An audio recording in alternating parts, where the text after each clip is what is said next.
The Late Night Alternative with Iain Lee on Talk Radio. We have ways of making you talk.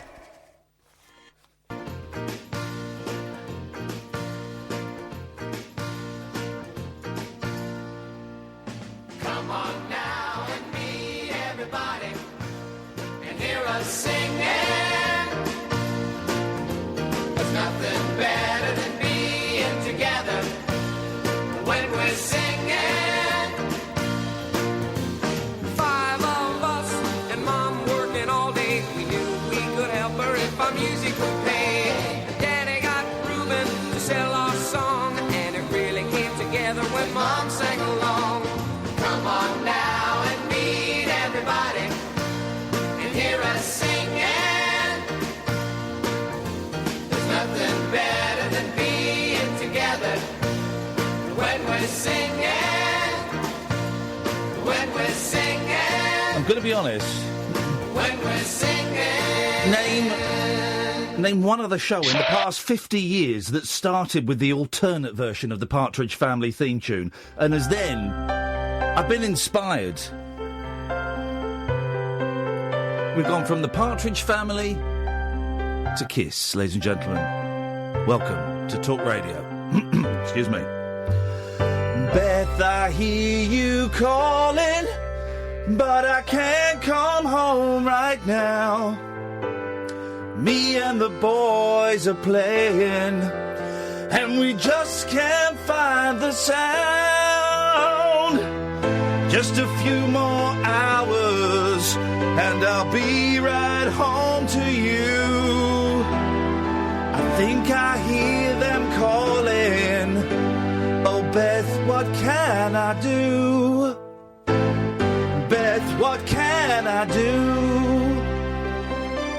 You say you feel so empty that a house just ain't a home. I'm always somewhere else, and you're always there alone. Just a few more hours, and I'll be right home to you. I think I hear them calling. Oh, Beth, what can I do? Beth, what can I do? 03444991000 is the telephone number. We're giving away movies tonight. I'll explain when I've finished singing this song. But you can call in about anything, of course. You know the drill. It's the Late Night Alternative with me, Iain Lee. There's Catherine. Say hi, Catherine. Yo. And you, dear listener, it's your show. Unless you're called Beth. In which case, piss off.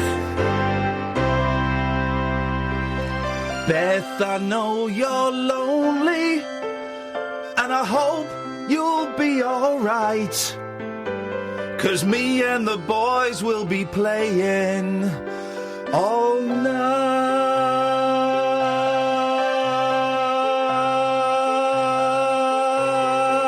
I lied on the phone. I like the boys in Kiss better than I like my girlfriend.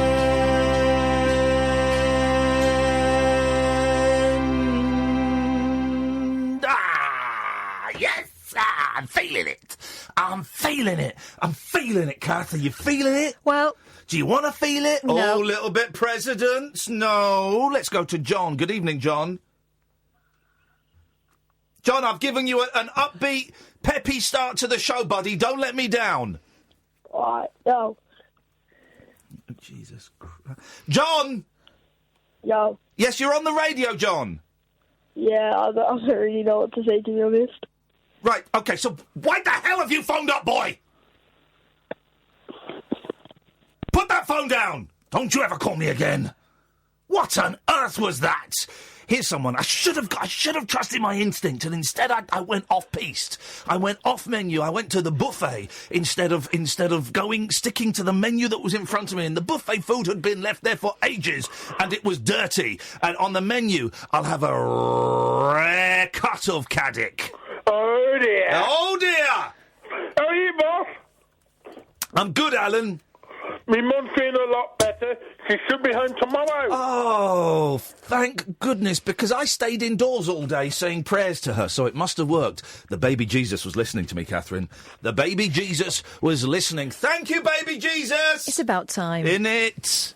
Yeah, I'm really glad. Well, tell me more about these movies you're going to be giving away. We are giving away movies. Now, when I say giving away, I don't mean we're giving away video cassettes or DVDs or even downloads, but you get to own that movie in perpetuity. You're only allowed one movie. Now, it doesn't have to be your favourite movie, it doesn't have to be the best movie in the world, but I want to know what movie you want to own. I'm going to write them down on a list and I might type it up somewhere, and you have to tell me what movie and why. Alan, what movie and why? With me, it would be Grease 2. Oh, what?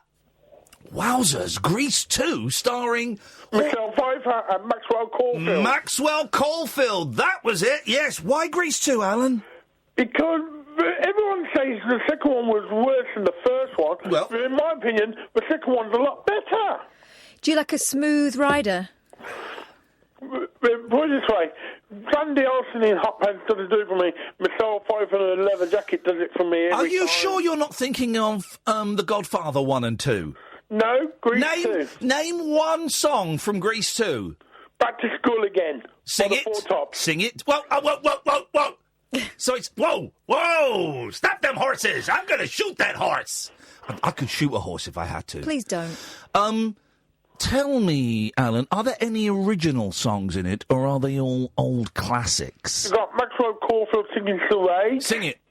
Suede and Pretty Lies, way high, run free inside these. This is great. Catherine, okay, thank you. Boyle, you had your hand up. I need a cool rider. Okay, we'll sort that out after the show if you don't mind.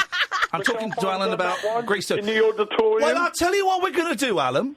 You now own Grease 2, and that means if it's on TV at any point, it won't be. No.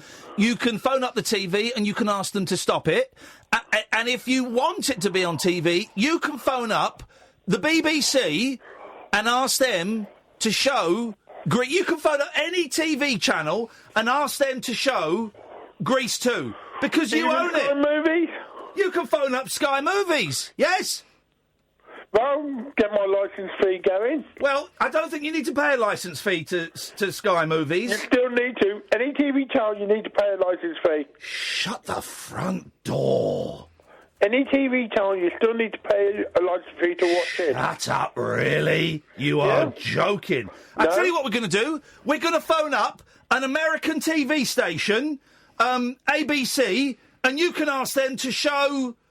Grease 2. You can ask them to show Grease 2. Do you fancy doing that? Yeah, I'm up for it. Let's give them a call now. This is ABC, which I believe is one of the biggest TV stations in America. You're going to give them a call out and you're going to tell them you want Grease 2 shown on American television tonight, and they'll have to do it. Calling the American Baptist Church's Mission Center.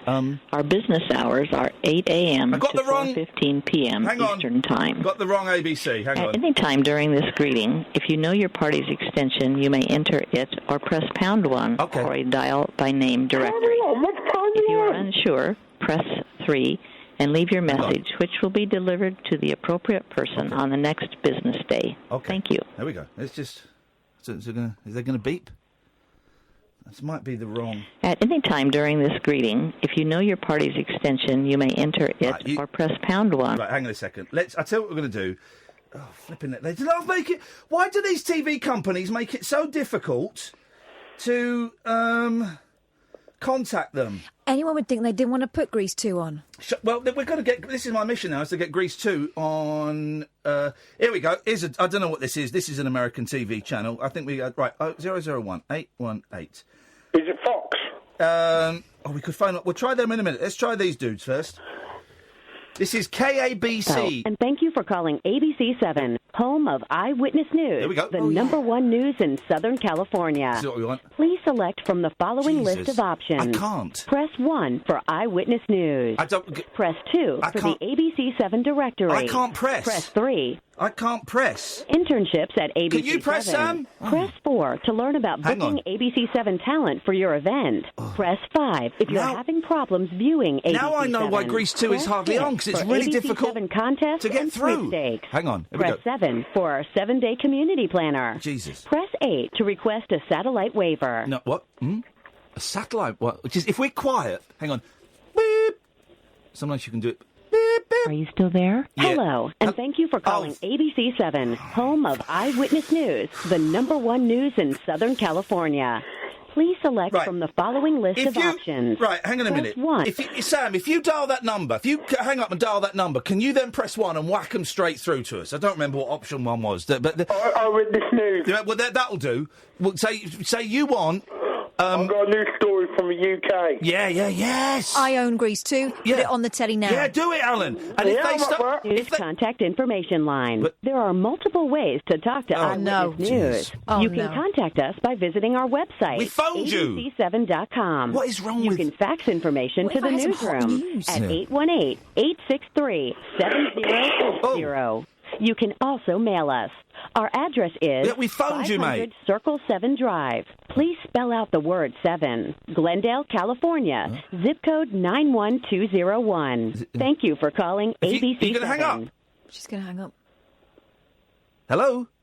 This is the ABC7... Man alive! He's making it difficult. He's making it so flipping difficult. Hang on a second. We're gonna get this thing. Fox News. We want Fox News. Guys, I'm starting to think we're never going to see Grease 2. Yeah. It's only 13 minutes past 10. Fox News telephone number. Here we go. Right. This is it. This is Fox News. 00. We they kind of work with us, so they'll be expecting this phone call. 571 2000. Here we go. Fox News. Here we go, Alan. This is it, buddy. This is it. Fox News. This is the big one. Here we go. Fox News LA. Hi, good evening. I wonder if you can help me. I'm ringing from the UK, and I own the movie Grease 2. I was wondering if you can show it on your channel. I'm sorry, we don't have a great connection. Could you say that again? I'm calling from the United Kingdom, and I own the movie Grease 2, starring Michelle Pfeiffer and Maxwell Caulfield, which was made in 1982, and I was wondering if you could show it on your channel this evening. I work for a news station, so we don't generally show movies like Grease 2, and I would suggest perhaps that you call... Can you does, please? I'm sorry, I'm not associated with anyone that would play a movie like Grease 2, so I can't help you. Well, but have a great day. And I think you can probably stream it, or probably buy a DVD if you really wanted to see it. No, I want to see it on the TV tonight, because I'm calling from the United Kingdom. Well, if you want to see it on the TV tonight, I would head down to the DVD store now, okay? I don't want to head down to the TV store. I want to see it live on TV, because I'm calling from the United Kingdom, so on satellite. Well, that didn't go very well, did it, Alan? I blame Donald Trump. Thanks very much indeed. It's going to be one of those nights, guys. Well, Grease 2 is the first movie that's gone. If you wanted it, you were too late, suckers. What movie do you want and why? 03444991000. This is Talk Radio. Experience the unconventional, Evening, boss. the unpredictable, and the completely unorthodox. Exactly. With rule-free Iain Lee. The Late Night Alternative with Iain Lee. I've got no internet for the last 4 days. On Talk Radio. Those ones over here now, quick. I've just remembered we're supposed to phone up John from They Might Be Giants. Oh, flipping heck. Let me just do this. Hang on a minute. Oh, dearie me. This is such shoddy... I've just had an email saying, did you manage to contact John from They Might Be Giants? Yeah, of course. I forgot to do it. Hey. You have to move that camera over a little bit, Catherine. I'm going to add him... I'm just going to add John Flansburgh here. Okie dokie, doggy daddy. Let me add this... And then we're going to go here. Don't worry, guys. This is how the show works. They Might Be Giants have got a brand new album out. And boy, oh boy, is it an absolute treat. Is it a treat? Is it a treat? You better believe it's a treat. I've got it here. I've got it here in all its heavenly glory. Look, there's John Flansburgh. I'm just going to add him. Hi, man. Iain Lee here from Talk Radio in the UK. That's, for some reason, I am so... Let's call him. Let's just see if we can get this to work. Oh God, I'm so all over the shop in terms of what the date is, where I am, what the hell is going on. Built-in output, built-in output, built-in input. Let's give John Flansburgh from They Might Be Giants a call, shall we? Such shoddy showmanship on my part. We're phoning him now. Oh, man alive, dearie me. The new album's called I Like Fun. Hello. Oh, hello, John. It's Iain Lee from Talk Radio. Hello, Ian. Hold on one second. I've got to take my phone out of its little thing. Take your phone out of its little thing. We're all a little bit ill-prepared. Hold on a second. That's okay, man. Go. You take your time. Yeah, I'm good. Can you? Well, listen. For some reason, because I don't know if it's Christmas or the New Year, I am completely out of whack as to what the dates are. So I thought we were talking next week, and then your delightful, lovely gentleman in the UK just emailed saying, "Can I just confirm you're phoning John this evening?" Oh God, of course we are. I forgot. I'm so sorry, John. How you doing, man? There you go. Well, I'm ready. I've got all my answers prepared. So good. I'm glad. What are the hard-hitting questions? Yeah. They're coming. I'm glad you got the pre-prepared questions and you've got your answers. Let's talk about the new album. I Like Fun. What number album is this? This is Difficult Album 20. Wowzers. We've been actually in the band now for over 30 years. So, there were some years off there. We take our time. And how do you work now? How does it? Do you get together and do you write songs? Is it completely collaborative? Do you kind of just book some studio time and you rock up with what? How does it work for you two guys? Well, we're pretty uptight about what we do. I mean, in some ways, we're kind of shy of one another. We actually do collaborate on things in a lot of different ways, but we explore a lot of contemporary ways of sort of trading files and working that way. That seems to get really good results. But in the past, we've done all sorts of different kinds of hands-offs. John, I tell you what we're going to do. John, it's not the greatest Skype line. I tell you what I'm going to do is I'm going to jot down your phone number to give it to my producer, and you are going to go and give John a call, and we'll get him on his cell. So it's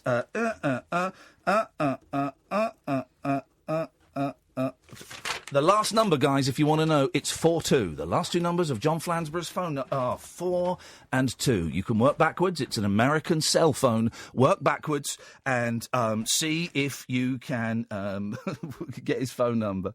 Oh, God. I can only apologise.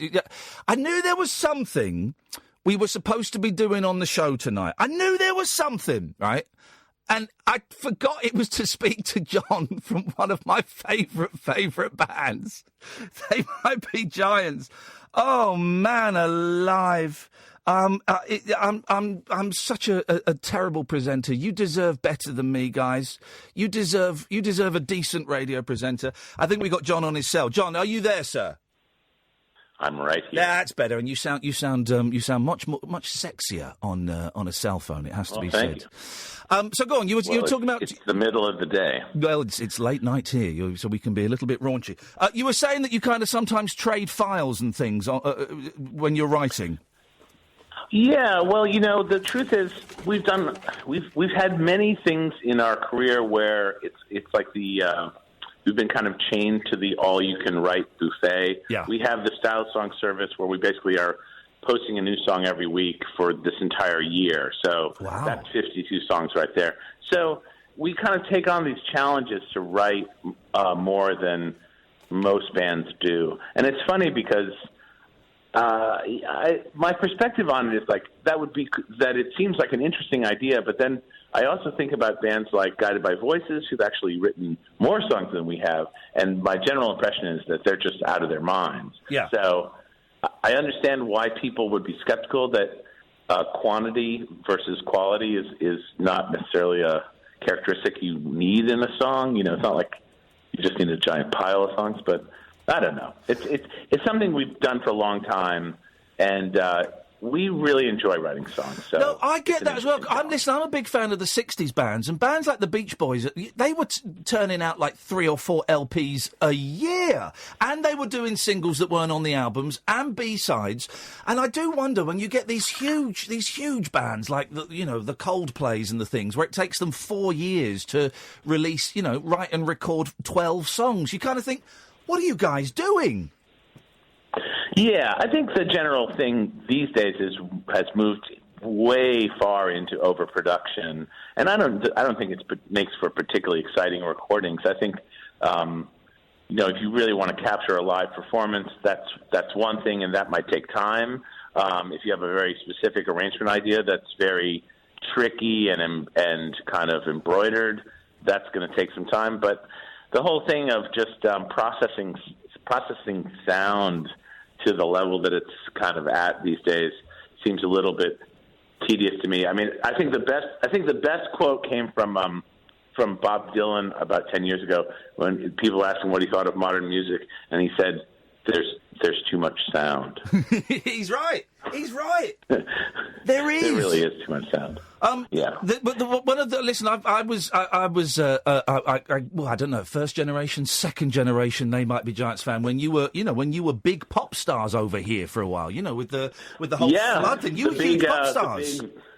I know. It was a very scary moment in 1990 when we were actually on the charts in the UK. We weren't even one-hit wonders. We were like 2-hit wonders. Yeah. So it was. We got to drive around in limousines paid for by Warner Brothers, and feel weird about ourselves. Was it scary? Was it because you've always retained this wonderful sense of humour and this kind of and I don't mean this as an insult. This kind of very artistic side to the music. Was it scary being like proper pop stars on top of the pops and having screaming kids and things?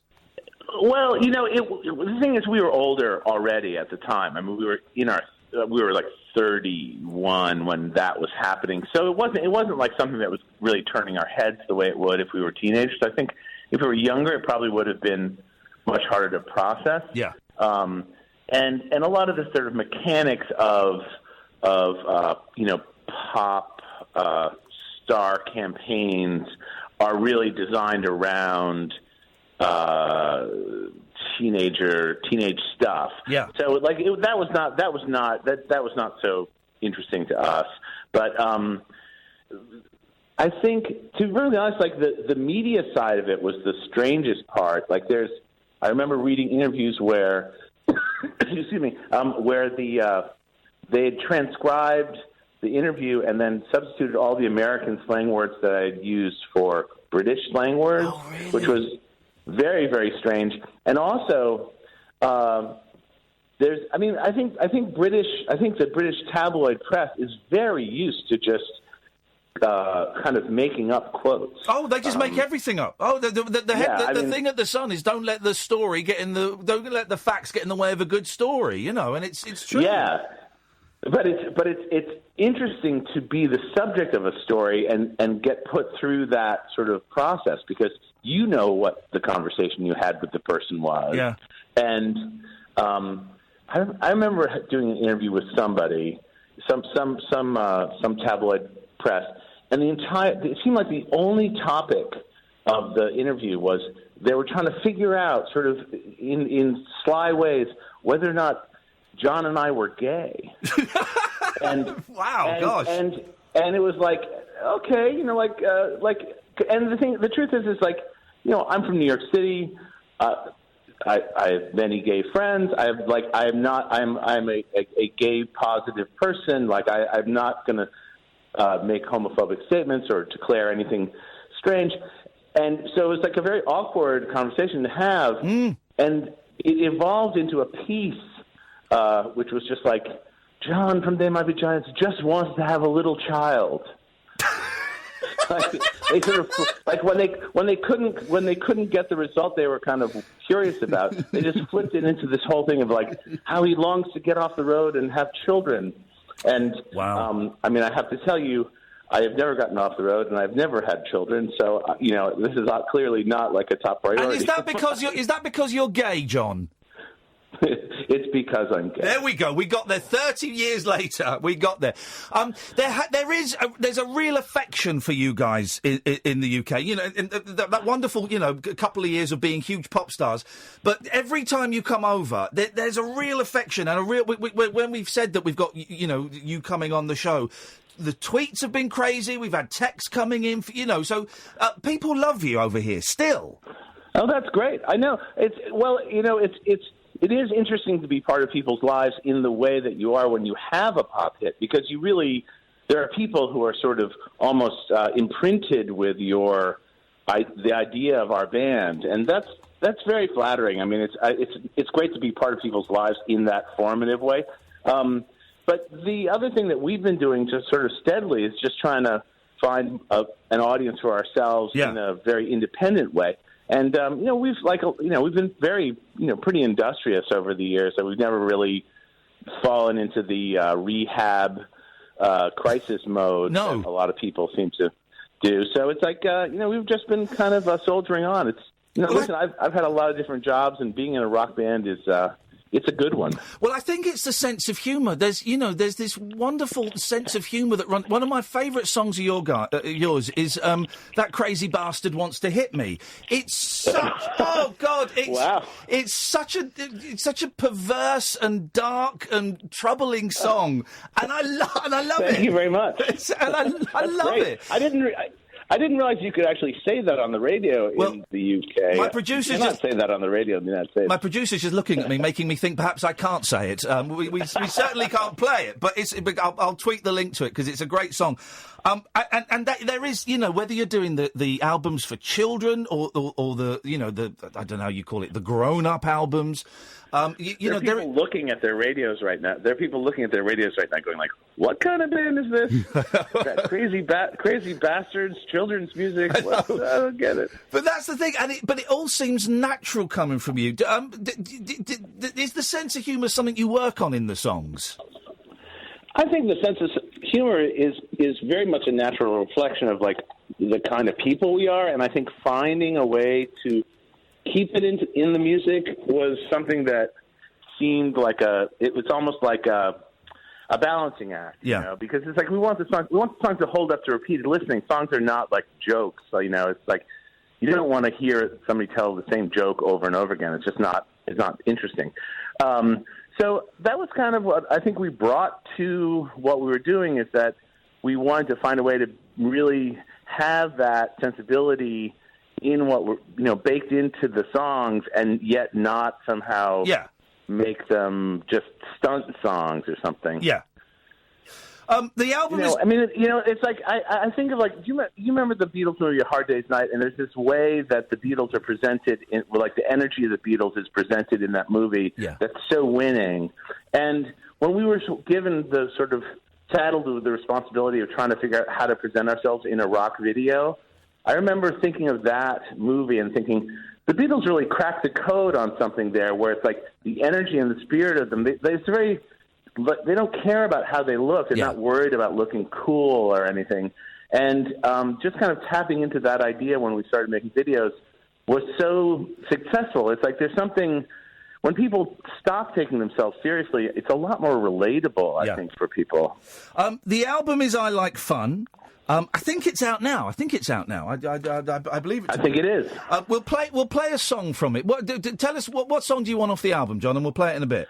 Oh, there's a great song called "I Left My Body" that was from the pen of my musical partner John Linnell, and it is kind of a psychedelic song, and it's just a good song. We'll play it in a bit. I'm going to see if I can play the song I just mentioned as well, and I'll be quick on the fader for the swears. You're coming over in September as well. So at the end of September and beginning of October, there's Leeds. There's the Cambridge Junction. Man alive! Listen, if you can get to a venue, go and see them at the Cambridge Junction. It's just north of London, and it's such a wonderful venue. It's a great venue. Bristol. Well, we're super excited. We're actually getting to play 2 shows in Leeds, which will be a gas. One of them's already sold out, so we'll do something different for the second night. And then we're playing. What is that sort of It's a prestigious place to play. In London. In London. Only the Barbican Centre. Yes, so we're playing at the Barbican Centre. Wow. So put on your finest clothes and see us in our dirty clothes. Last time I saw you guys was a few years ago at the Royal Festival Hall, and security had said that no one was allowed to get up and dance. And one of you took umbrage at that and said, come on, this... it was something like, this is an effing pop concert, get up and dance. It was delightfully naughty, and security went berserk.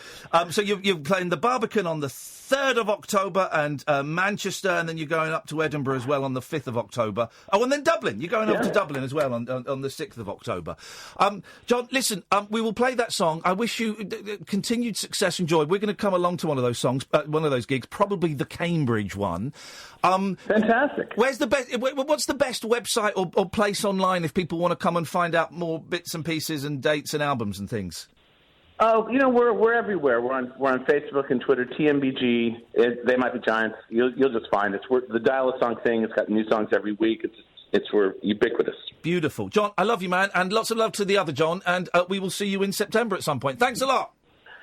Thank you. Thank you very much. John Flansburgh, ladies and gentlemen, of They Might Be Giants. Catherine, do you want to go and wish him a good night? We will play that song in a bit. I'll also play the Rude song, because it's so good. I remember the first time I heard it, I couldn't believe I was hearing anything this dark and ponderous. The new album is a joy. I like fun. They Might Be Giants. It really is wonderful. And if you're going to buy it online, then treat yourself and buy a couple of others as well, because they're all just wonderful stuff. Simon, Jonathan, Gary, stay there. This is the Late Night Alternative on Talk Radio. Uncut, after-hours conversation for the up-all-night generation. The Late Night Alternative with Iain Lee on Talk Radio. We'll get you talking. I totally thought that interview was next week. Pudding. I don't know. I was going, I just got that email, the guy saying, have you phoned John? No, we're phoning him on the 25th. Oh, my God. I think we got away with it, didn't we? What a nice guy. We'll go and see him at Cambridge. It's on a Saturday. And it's a great venue, because when bands like that come to London, they play bigger venues, right? Cambridge is a tiny, tiny venue. Have you been there? Yes. Oh, it's a joy. Can you do a thing there? Did I? No. Oh, if I did it in the smaller room. They're doing it, and they might. I have been to another thing. Actually, yeah, I have been to that one. Let me find this song. We'll play the song from the new album in a bit. I want to find. Why is that not... okay, let me just see if I can... I'll tell you what, while we're waiting, let's talk to Gatford. Evening, Gatford! Evening, boss. How's it going? I think we got away with that interview. It's possible you might have left the oven on as well. I don't want to worry you, but... I can't really complain, because I forgot my PIN number today. I've done that before. Standing in front of the cash machine going... I can't remember it. Oh, and you have to... The thing is, you won't. You have to go away and then try and surprise yourself by remembering it at a later date. No, the time it happened to me, I completely forgot it and then changed it, and just as I changed it, I remembered it. Right. Oh, no. Can I just play you this very naughty song from They Might Be Giants? I'm gonna hit right, with the word, I won't say it again. The word that I'm going to be censoring is B for illegitimate, right? Okay, so but this is, and I'm going to play the live version, because I think the live version is so spectacular. Special night, special band, special audience. Here we go. This is great. This is so bleak. Honestly, this is one of my favourite songs. Listen to these words. It's just every word is used beautifully.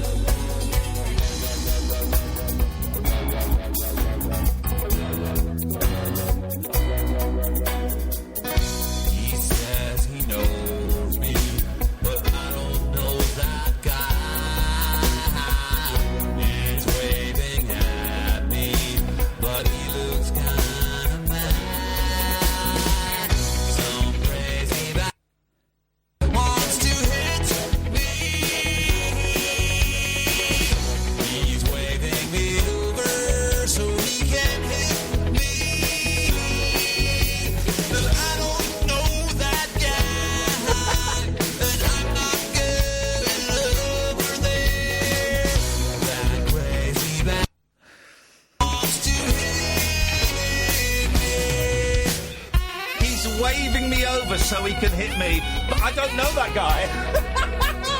Oh, it gets better.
Isn't it great?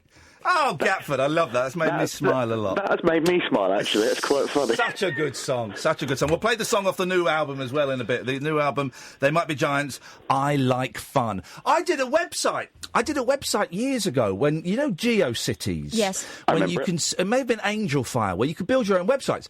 And I built one called Hip Hop 2, I Love Fun. But I did it as though it were a stalker. Like a 15-year-old stalker of me. And it's probably still up there somewhere. It's probably really deeply offensive as well, so don't go and find it. Gatford, yes, what do you want? Going to me after a stalker story. Great, yes. Thanks. I have to confess something, that I think Twitter is against me. Oh, tell me why. Well, earlier on, you sent out a lovely tweet which said how your day was going. You said, how are you? Which you do from time to time, which I quite like. Yeah, and I said, be honest. Yeah, and for once I thought, you know what, I will. Yeah, you were struggling a little bit, brother. And Twitter let me down. Why? What happened?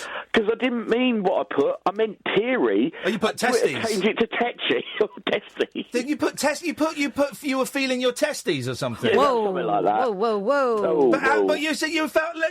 Suffice to say, you felt a little bit discombobulated. How are you feeling right now? Be honest. I'm feeling better. There you go. Is that because you felt your testes? Not recently, but a lot of people in a lot of pain today when I asked that. A lot of people having some great stuff, getting some wonderful stuff. But a lot of people, someone's dad died yesterday. A lot of people studying for exams. A lot of people down in the dumps. A lot of people physically ill. It was a lot of people were struggling today, which I'm sorry if you've struggled today, brothers and sisters. You know, it's 10:42 on a Thursday night, and we've nearly made it's another one to mark up in a piece of chalk on your cell wall. The reason is that I can't say why, but my uncle passed away last year, and we used to make plans together of things we'd do. Yes. And I decided that this year I'm going to try and do some of them. Yes.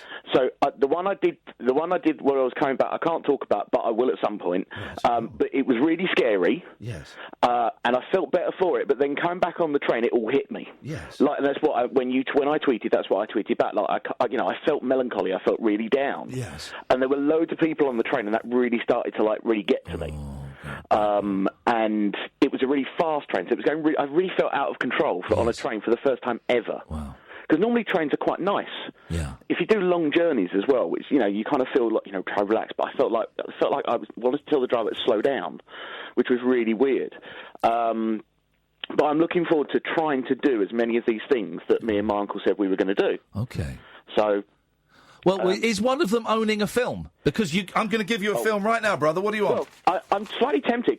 If I know a song from Grease 2, can I steal it from Caddick? Flippin' it. This is nasty. This is mean. But yeah, of course you can. Reproduction. Oh, yeah. Is that all you don't think help about? him. Don't help him. Where does the pollen go? No, sing it. You got to sing it. Oh, it's like reproduction. I don't know it all, but at least I know an original song from Grease 2. You got to sing a bit.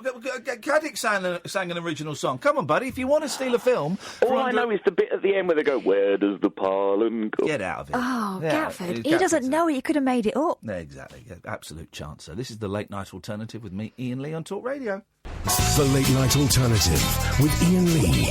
Unfiltered night talk with the original king of unconventional conversation on Talk Radio. We have ways of making you talk.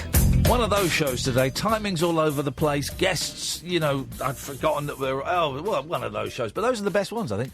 The rambling, rambunctious ones. 03444991000 is the phone number. Catherine retweeted something earlier on today that, if you will have seen it, will have blown your mind. You remember when the Travelling Wilburys came out? Late 80s, I think it was, but 88, 89? Mm-hmm. Travelling Wilburys came out. A load of old men, wasn't it? They were all old men. It was Bob Dylan, Tom Petty. Jeff Lynne. Jeff Lynne wasn't in the original Travelling Wilburys, I don't think.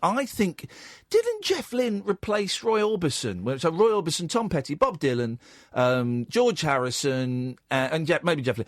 And they were really old, weren't they? Do you remember? They came out, and it's like, these old men, these old rockers, these old men with the Travelling Wilburys, old men rock. And then Kath retweeted something. Who was the person who tweeted it originally? Neil Brennan. Right. The age of the members of the Travelling Wilburys when they did the Travelling Wilburys. Are you ready to have your minds blown? I'm going to throw names at you, Catherine. You're going to tell me how old they were when the Travelling Wilburys got together. Do it. George Harrison. 45. Hey. 45! I'm going to be that age in 5 months' time. The same age as George Harrison when he started the Travelling Wilburys, okay? Bob Dylan. 47. What the... Let's go in old. Roy Orbison must have been well ancient then. He was 52. That's nothing. Jeff Lynne? 41. Now, here's the one. Here's the kicker. Here's the dagger between the shoulder blades. The next number you're going to hear is the age of old man Tom Petty when he joined the Travelling Wilburys. The age of Tom Petty was... 37. Ladies and gentlemen, thank you very much indeed. Tom Petty was 37 years old. That is 7 years younger than me. And they looked ancient. Can you retweet that? And I'll retweet it as well. At Flippin' Kath, if you want to follow Kath.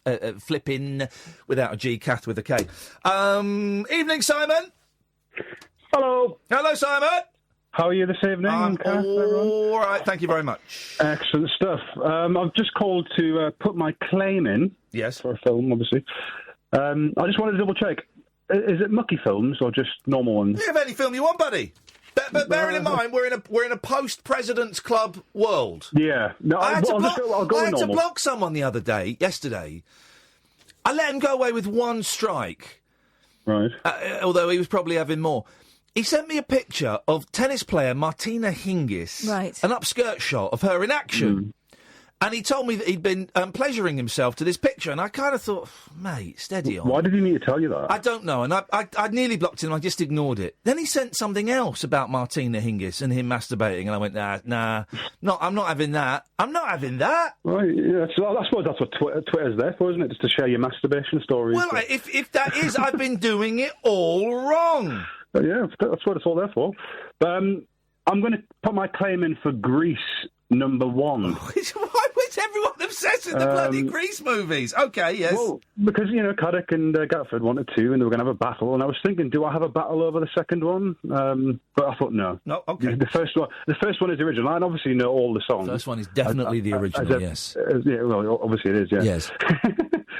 It's obviously the classic. Everybody knows every single song in the whole of the Grease films. And I've only, but surely, men. Here comes a generalisation, guys. Men have only watched Grease to appease their female partners, haven't they? I remember being 17, going out with Kerry, and we watched Grease half a dozen times. I made her watch the Beatles movie Help, so horses for courses, guys. I think the reason is... Sorry. No, go on. Doesn't every single school have it as one of their plays, when you're sort of 16? No. Because that's the reason why I know it, is because we kind of forced to learn all the songs. We did West Side Story. Okay. We did that as well. Every year, obviously, it alternates, and one of them was Grease. Grease? What are you talking about? Grease is a horrible message for kids. Basically, don't study, don't read books, be a slut, smoke fags, and you can you'll get the boy you want. But he also changes. But actually, at the end, he throws away the jock's jacket, doesn't he? Realises, I don't need to change. She's going to pretend that she's something she's not. Bingo. Actually, thinking about it, it's a pretty rubbish film, isn't it? Yeah, it is. Well, it's Simon, and you own it. Thanks very much indeed. Let's go to Ray. Good evening, Ray. Good evening. Good evening, Ray. Grease 2 is an awful film. It is. It's poo. dreadful. I can't understand why anyone would want it. Well, 2 people wanted it. Only 1 person owns it. That's Alan Caddick.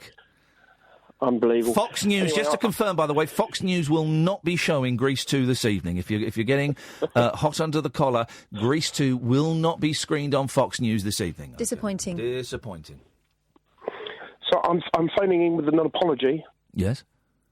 I'm going to be soon turning off the radio because we have to be up at 5:30 in the morning to go to Heathrow. What are you doing at Heathrow? Are you a pilot?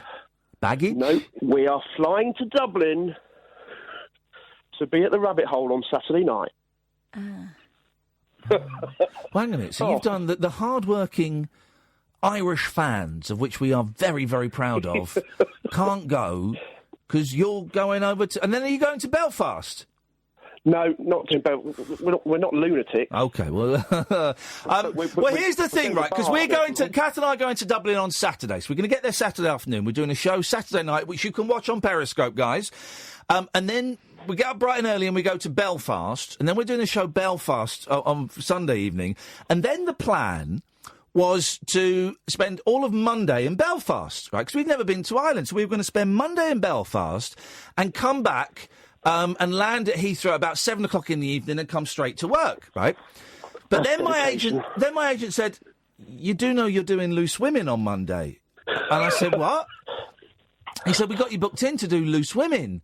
So what's happening now is we're doing the show Sunday night in Belfast, then we're flying back at 6:10 Monday morning to go to Norfolk. Unbelievable. We're not going to see any of Ireland. We're going to Ireland for the first time, and we're not going to see any of it. Well... Very planned, in my opinion. If you're coming on Dublin on Saturdays, we've got a treat. Thomas Walsh from Pugwash is going to come and do a couple of tunes for us, which we can record and put in the podcast. Yes, which we will be can. A nice little musical interlude, and we can have a chat with him. We'll have a little chitty chat, and we'll have him on. So it should be a very special night, Ray. Excellent. Looking forward to it. Thank you. You're a weirdo, though. Jonathan. Hello. Hello, Jonathan. I'd like to reserve a movie. Yep, of course you would. What would you like? Judge Dredd. V for Vendetta. Oh, yeah. Who's in that? Is that Tom Cruise? No. Who's in that? That's my second choice. Sorry? What? That's my second choice. Well, what's your first choice?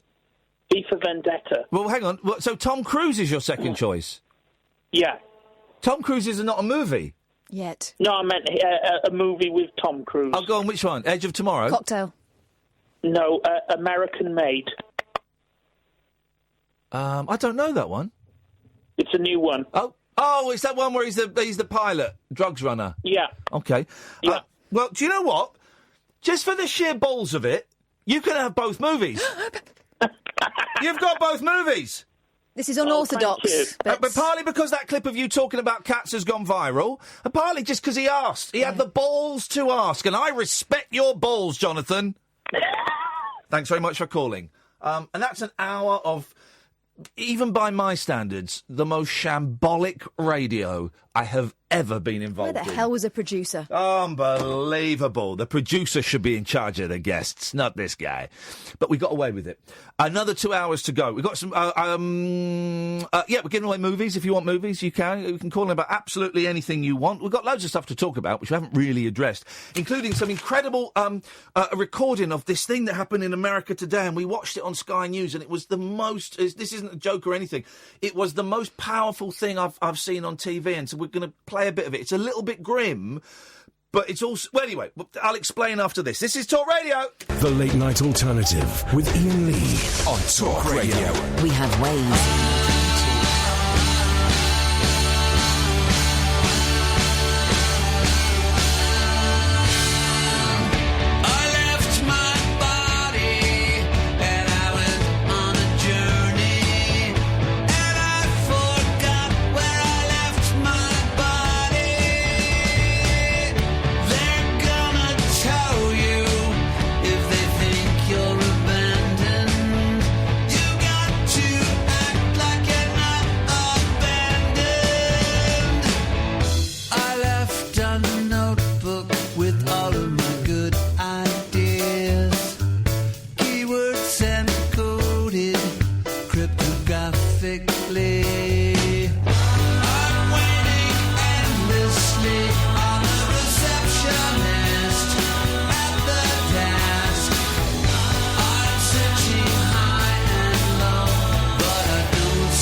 tiny tungsten ring.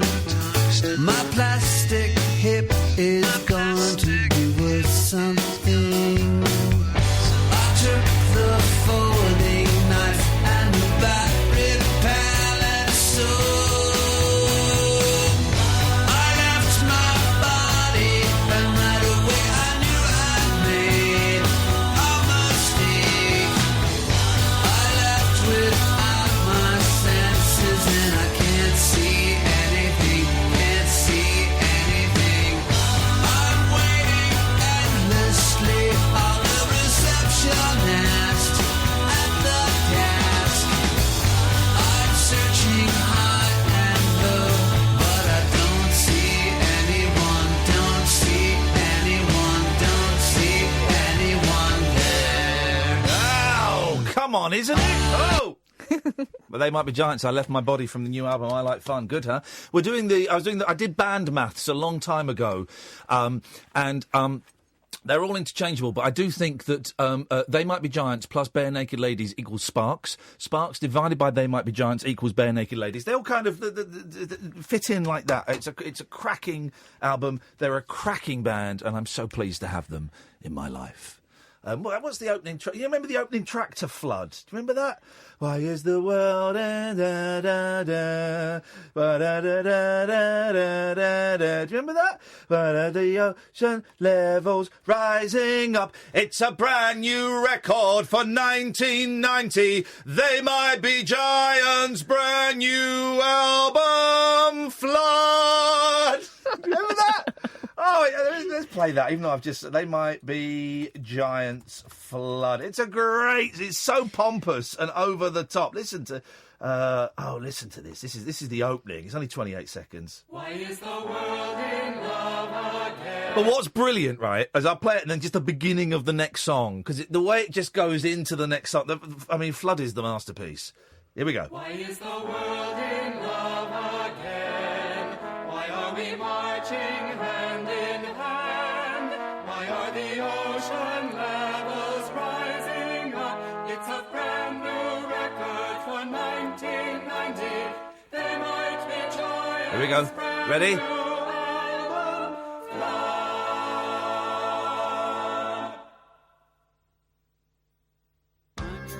Oh, it's such. I got my copy of Flood. The two Johns have scribbled all over the front of it, guys. Let's go to Jenny. Good evening, Jenny. Oh, hello. Hello, Jenny. You're live on Talk Radio. People are listening to you via DAB, via the Talk Radio app, or indeed online at talkradio.co.uk around the world. What have you got for us, Jenny? Hello, I'm watching you through the Periscope. Hello, Jenny. First time I've rung. So I just... Hello, yeah. It's really weird, actually, seeing the delay and hearing the delay and seeing the delay. Yeah, you said delay 3 times there. She was waiting for it to catch up. Oh, delay. Yeah, there you go. I just wanted to say about the Down Periscope film with Kelsey Grammer, I just think it's brilliant. When I was giving away films, I thought people would be calling him with classics like Zulu or The Godfather 2 or so. They could Down Periscope with Kelsey Grammer. Yeah, it's just brilliant. Just really funny. I don't know if I've ever seen it. It's like a spoof film, and he's on a submarine. Yeah. Yeah, that's right. Yeah, it's just really funny. Have you actually seen it, or am I now going to get a load of calls? Because I notice, right? I'm suspicious. I'm a suspicious old fool, Jenny. Right. The first hour, it's all blokes phoning in. Then I've got. Do you know a Louise? No. Do you know a Sarah? No. Hang on a second. Louise? Louise? Yeah? Do you know Jenny? I don't think so. Are you phoning up saying... I wonder if they're all going to phone up and say they want Down Periscope starring Kelsey Grammer. Oh, no. What film... Did you want to film, Louise? No, I was going to talk about the gymnastics thing. Oh, in that case, fine, right. Well, okay, fine, okay. Well, hang on, Louise, stay there. We'll come to it in a second. Sarah... Oh? Did you want to film? Want to film? That's a no. Did you want to film? What are you talking about, Ian? Well, what I deduce from that answer, Sarah, is that you've not been listening to the show. Last half hour, I used to watch Grease when I was a kid, and it made me want to smoke cigarettes, and I did. Oh. Because of Grease. Okay. Yeah. Okay. That was the message. But here's the irony. It's awful. In the country Greece, they smoke shed loads of cigarettes. Do they? Yes, They they do. do. But you shouldn't smoke cigarettes near Greece, as it's highly flammable or inflammable. Oh, So you're not good. phoning in to say you want Down Periscope starring Kelsey Grammer?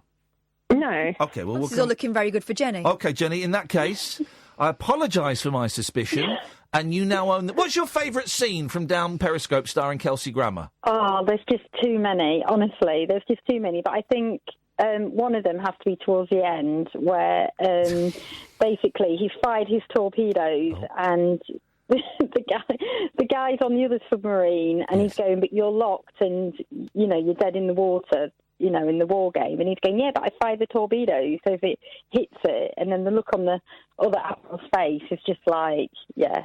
But it's just also funny. And then they do like earlier on in the film, they do like a pirate scene.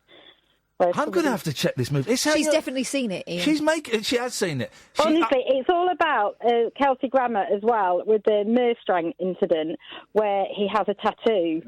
Hang on a minute. Stop the clock. You are talking to an oral detective. Oral spelled A-U-R-A-L. It's pronounced oral, not oral. I'm an oral detective, right? I heard a man's voice there. Oh, that was my husband. Yeah, He was next door to me in bed. Yeah.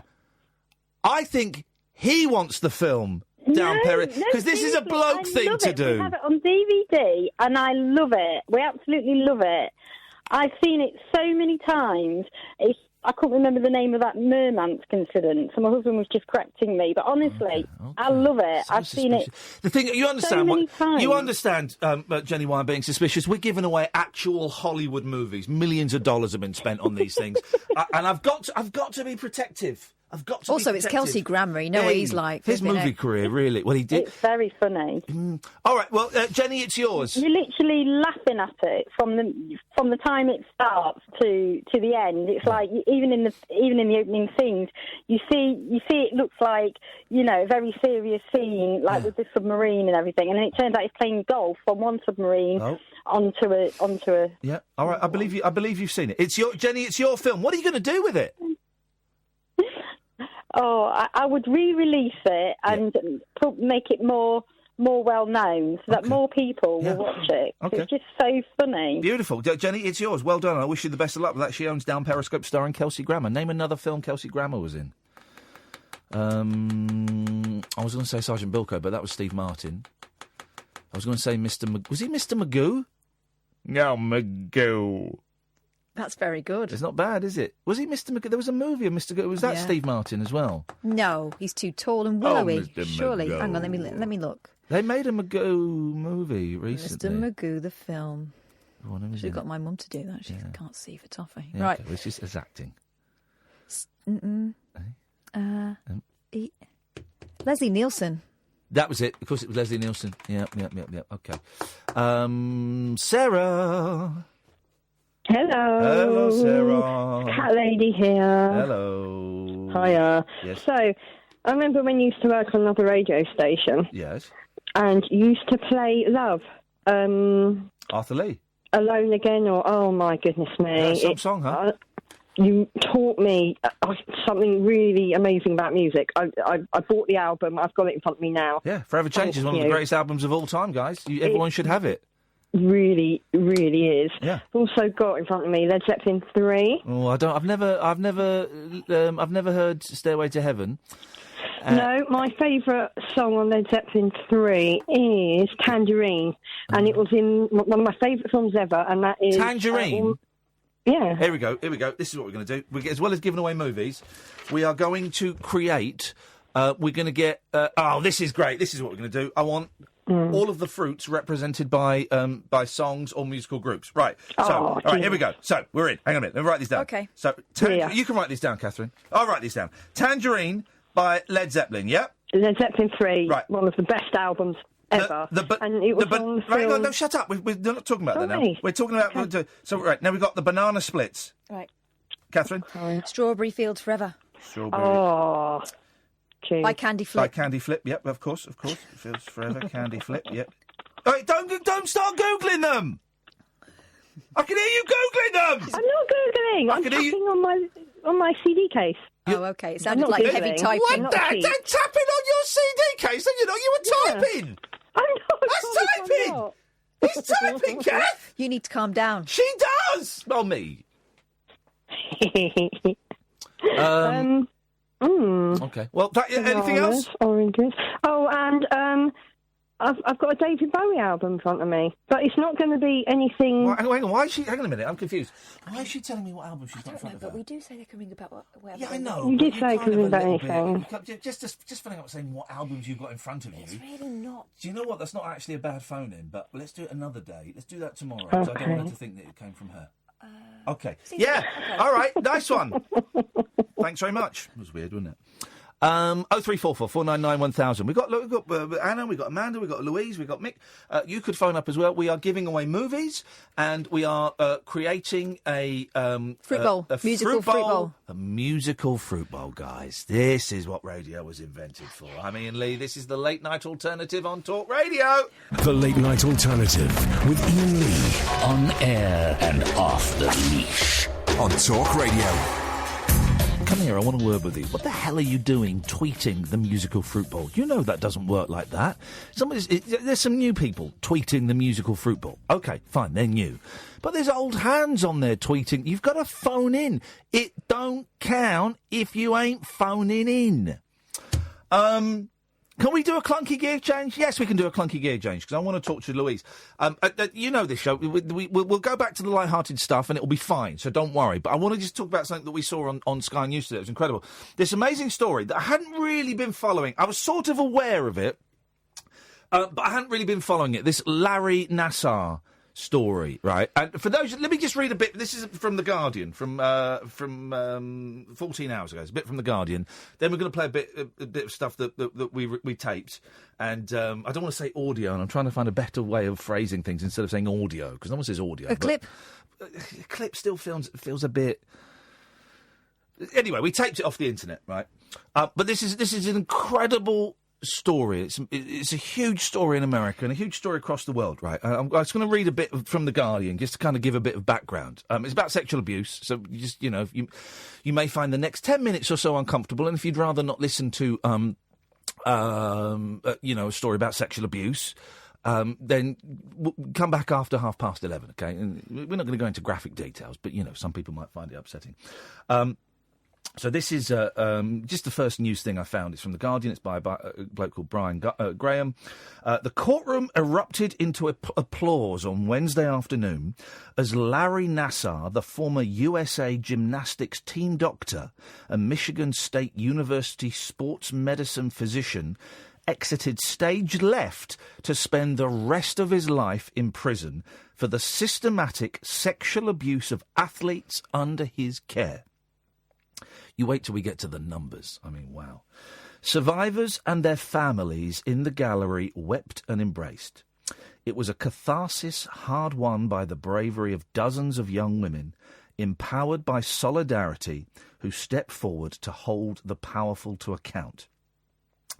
The terms of Nassar's guilty plea on 7 counts of first-degree criminal sexual conduct allowed for anyone who said they were a victim to read an impact statement in court. Guilty plea on 7 counts. Remarkably, the total of 88 girls and women initially scheduled to speak nearly doubled over the course of the sentencing hearing as it spilled over into a second week. One by one, they faced their nightmare incarnate, from household names like 6-time Olympic medalist Ali Reisman, whose scorched earth salvo will be long remembered, and countless more who never reached the elite level, putting forth searing testimony on the pathology of a sociopath who leveraged his authority and professional heft to betray the trust of young athletes and their families. The last of the 156 survivors to testify before Nassar's fate was sealed on Wednesday was Rachel Den Hollander, a former gymnast turned Kentucky attorney who became the first woman to come forward publicly in September 2016 I mean, this woman's a hero. Absolutely. They're all heroes, but this woman is the first one to come forward. In September 2016 for the Indianapolis Star story that convinced dozens more to break their silence. Rachel Den Hollander. The number of sexual assault victims Larry had was plain to me, she said in the immediate aftermath. Whether or not anyone would feel safe to come forward, that was the wild card. This is the judge speaking now, who, if you saw it... Some people were accusing her of showboating. Man alive. If you saw it, what I saw was a powerful human being, enjoying the fact that sometimes the legal system works, and in this case, it worked. She made sure every single survivor got their moment to tell him exactly what the impact of his actions So she addresses this man. She says, "You do not deserve to walk outside of a prison ever again," the judge, Rosemary Aquilina, said before sentencing Nassar to jail for up to 175 years. It's that curious quirk of the American legal system where you can be they just keep piling sentences on after each other, and then can be sentenced for hundreds of years. Whereas here, your sentences run concurrently, don't they? Yep. Anywhere you walk, destruction would occur to those most vulnerable. I just signed your death warrant. So we've been sentenced to 175 years, and it's a horrendous story. But we will watch it on Sky News because Sky News is on. We don't normally have it on when we're in it. We kind of watch rubbish, but they kind of you couldn't help, and they showed clips of these young women, older women. Women barely above the age of girls. One who was still a little girl. Yeah, one who's still a girl. Is quite possibly the last person that he abused. We hope. Coming up into the witness box, talking to the judge. The one that really got me was this woman, and I apologise, I don't know their names. This woman was talking to the judge, and then she said, "May I address him directly?" She said she's asking the judge, "May I address?" And the judge is in front of her. This guy's about 45 degrees to the right. "May I address him directly?" And the judge says, "You may." And you see this woman look down, and you see her breath go. She swallows. She's about to start, and she can't. And she takes a deep breath, and she stares at him. And she tells him exactly what she feels, what she felt. And what was great about the clips that we saw, and we're going to play a little 2 minutes. It's more than one person talking, isn't it? Right? Yes. We're going to play a little clip, 2 minutes of it, and it's went on for days.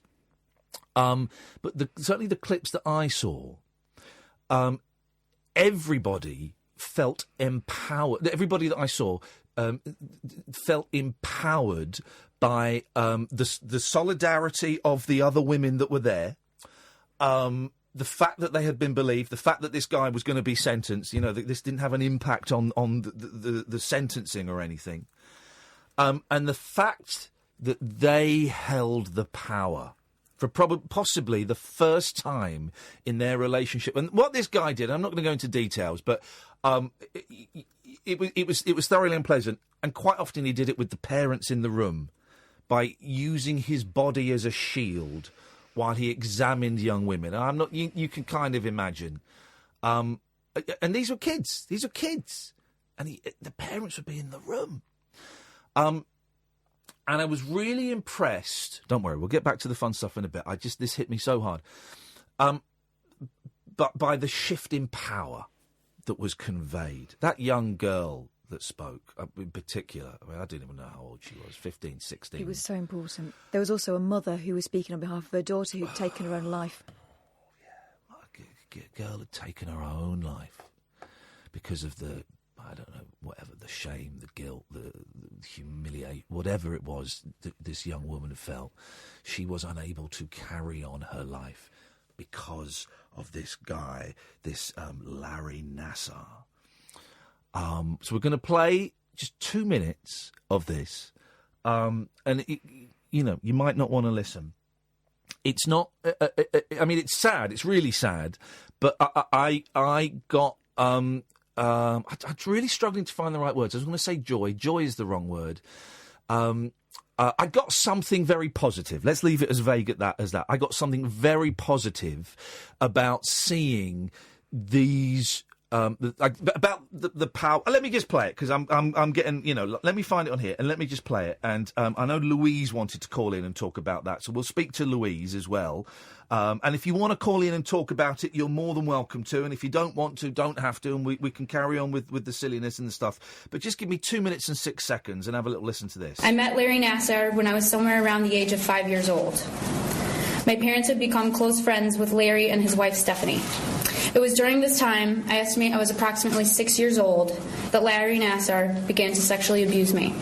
Perhaps you have figured it out by now, but little girls don't stay little forever. They grow into strong women that return to destroy your world. I am no longer broken by you. Every day I grow in new strength and look into the mirror to see a strong, unbreakable person. You made me believe that you were my friend. You deceived me, you manipulated me, and you abused me. I truly believe that you're the spawn of Satan. You're a pathetic monster that is only sorry you got caught. I'm here today with all these other women, not victims, but survivors, to tell you face to face that your days of manipulation are over. How could I have been so naive? How could a person that I thought to be so genuine and kind and caring be in fact the opposite? I will never understand. Larry, you do realize now that we, this group of women you so heartlessly abused over such a long period of time, are now a force and you are nothing. The tables have turned, Larry. We are here. We have our voices, and we are not going anywhere. My last treatment was in August 2016. A week later, he was let go by MSU. I'm possibly the last child he will ever assault. MSU Sports Medicine charged me for those appointments. My mom is still getting billed for appointments where I was sexually assaulted. I have never wanted to hate someone in my life, but my hate towards you was uncontrollable. Larry Nassar, I hate you.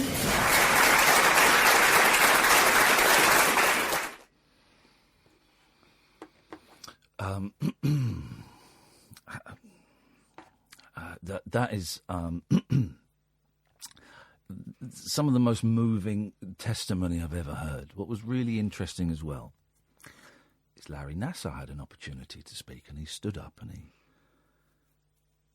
did kind of he played the part of someone doing a grovelling apology. And this is another reason why this judge was so brilliant. She let him do his grovelling apology. And then she said, right, well, you sent me a letter when this case started, and I'm going to read that letter out.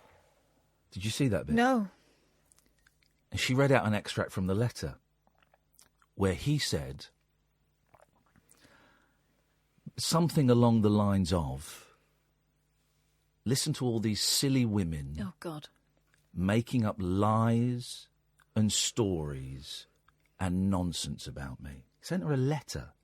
And it was a wonderful piece of theatre, but also it was a wonderful piece of empowerment of letting him do his grovelling apology.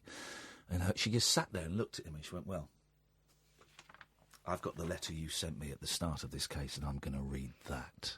And the two could not have been further apart from each other.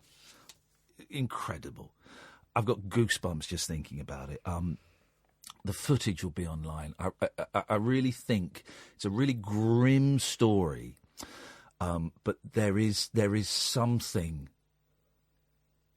wonderful, again, struggling with words, in hearing and seeing these women, these people, empowered. It's the most incredible certainly the most incredible bit of news footage I've seen in years, and probably one of the most incredible things I've seen on TV in years. Louise, we'll come to you in a second. Let's have a little break. Let's gather our thoughts. This is the Late Night Alternative on Talk Radio. The radio show for people who know the best part of the day is the night. The Late Night Alternative with Iain Lee on Talk Radio. We'll get you talking. Sally's just reminded me of part of the letter that he wrote was accusing these women of lying, he used the phrase, "Hell hath no fury like a woman scorned." What, as if they were into him and he wasn't interested? Yeah. Jeez. Yeah. Absolutely incredible. Louise, you wanted to do... Am I right? You wanted to speak about that? Yeah, I did. Go on. Well, I am a coach and a gymnast. Yes. Already. I am also certified in safeguarding and protecting vulnerable groups. The case, it's horrible and it's just distressing. But I think the worst part for me, and it's interesting that you, when you started talking about this, said, "Oh, I kind of heard of it." And it's interesting to me how differently it's been handled versus something like Harvey Weinstein or Kevin Spacey, which people didn't stop talking about. But as soon as I had first heard that big gymnasts were coming forward, almost days later, people have forgotten about it. And that stresses me out a lot because I feel that the public attitude is just, well, it's gymnastics. What are you expecting? Oh, well, yeah, it's not, I'm going to say a phrase that is not my opinion, but, it's not a sexy story, whereas movies and Hollywood and actors and all of those kind of things, it is, in terms of the media, I guess, which I'm part of, I suppose, but, in terms of newspapers and things, that famous Hollywood names is a sexier story. Now, of course, that's nonsense. We should be shining the light on all sexual predators, whatever whatever business, whatever career they are in.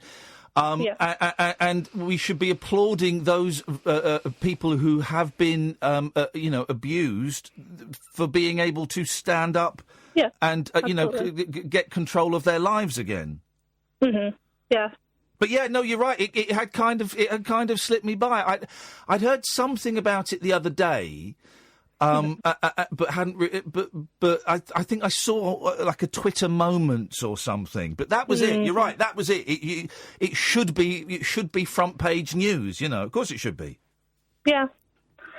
It also just appeared on my Facebook, I think, and then went away, and it was just shocking, really. Well, it is shocking, and It is, and we live in a really screwy world where, if it's not a pop singer or a movie star or someone connected to pop singers and movie stars, unfortunately, most people aren't that interested. Yeah. Mm-hmm. But hopefully, we've mentioned it. I think it will be a big story in the papers tomorrow. I'd be really surprised. I tell you what, Louise, when we do the show tomorrow. Remind me if I forget. We'll have a little look through the papers and see just how big a story it is in tomorrow's papers, because it should be huge. Yeah, you'd hope so. Yeah. Well, I'm sorry that your profession and sport and all of that has been tarnished by this dodge pot, but we all know it's an exception, and it's horrendous, isn't it? It's horrendous. Yeah, it's you hope that it's in the minority.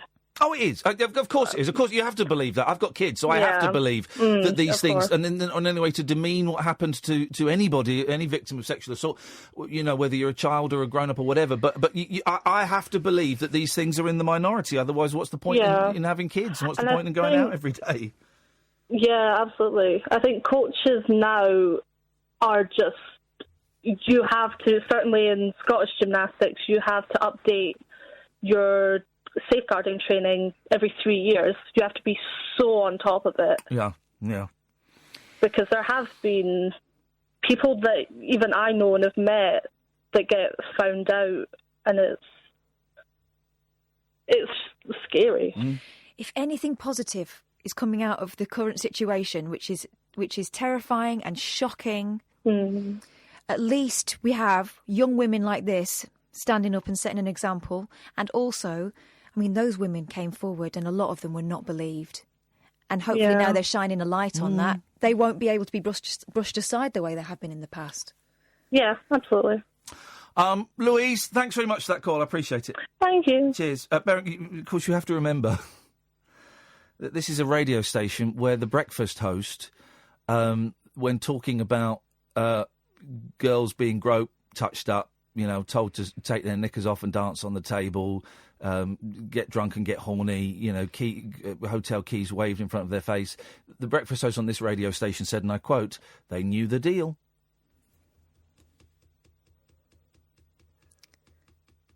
Yep. Just in case you missed that, the breakfast host on this station talking about the young women who were groped, touched up. I believe one person was flashed at. Were told to get drunk, get horny, take your knickers off, and dance on the table. They knew the deal. That's the breakfast host on this radio station, and you can listen to her bile and her poison every morning. I just can't remember the time. Let's go to Stuart. Yes, Stuart. Stuart? Hello? Yeah, turn the radio off. Hi, sorry. I've got a feeling this phone call ain't going to go well. Turn the radio off. Just turning the radio off now. Okay.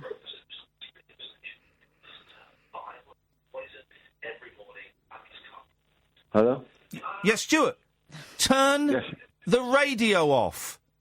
I'm turning the radio off now. Right. How long does it take?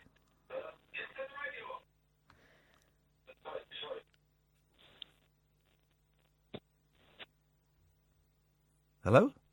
He's gone. I mean, I just... He's turned the phone off. I just had a feeling. Let's take a break. I mean, Lee, this is Talk Radio. The Late Night Alternative with Iain Lee on Talk Radio. We'll get you talking. You can listen to Talk Radio on DAB, on app, and of course on talkradio.co.uk. Let's go to Anna. Good evening, Anna. Hi, Ian. Hey, I've been really enjoying the show tonight. Thank you very much indeed. I've been listening with my boyfriend, yes, and I mentioned to him that I thought it'd be a really good idea if you had a show where you had only women callers for the show, and he said that is something you've done before. So I was wondering if it was something you'd consider doing again. We did do it, didn't we? Yeah. Well, here's where my thinking is on it at the moment. And bearing in mind, I got called out by a couple of callers for saying I wanted more women on the show. Do you remember that? Yeah, I remember. Some people took real offence at that. Here's the thing. Before I went away to Australia, it was blokes all the time. It was a sausage party, Anna. It was. And we would get sometimes we'd have weeks where there were more women calling in, but generally we'd get one or two women a week. Yeah. And then coming back from Australia, we got lots of younger women, kind of teenage girls phoning in, so it went skewed that way. And it's kind of now, I would say... Although tonight we've had loads of women, it's about 60-40, Yeah. 60% men, 40% women. Does that sound about right? Yeah, the balance is virtually perfect. And for Talk Radio is perceived as being quite a blokey station, and also phone-in radio tends to be men that phone in. So I'm quite happy with it being that sort of 60-40, and if it goes a little bit one way and a little bit the other way, I'm kind of happy with that.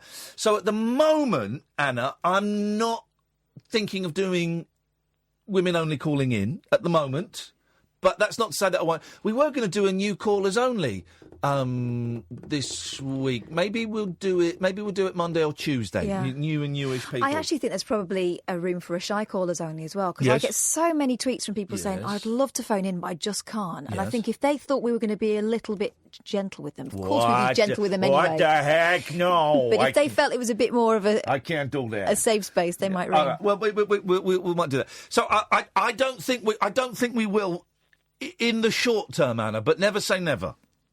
Okay, I mean, that's all right. I was just, we were talking last week about the ideas about having, like, a shy callers show and a new caller show. So I thought, like, a woman caller show would be another one. But but I didn't listen to the show that much before the Jungle, so I'm not really sure what it was like before then. I don't really listen to any other talk radio shows. Good for you. You've chosen the right one. Just yours.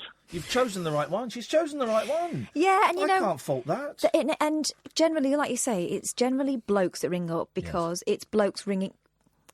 And they're the ones that get disappointed with this show. Yeah. The sort of blokes that ring up and expect to be able to hold forth on subjects that they've thought out, and they'll do a little monologue, and they are often the sort of blokes who'll then put the phone down and then ring another radio station and say exactly the same thing to someone who'll go, excellent call, thanks very much, without having listened, right, or challenged them. And then that's not the sort of person we get on this show. And thankfully, I think that's why more women go, oh, hang on a minute, it's an actual conversation, which is, of course, what women do brilliantly.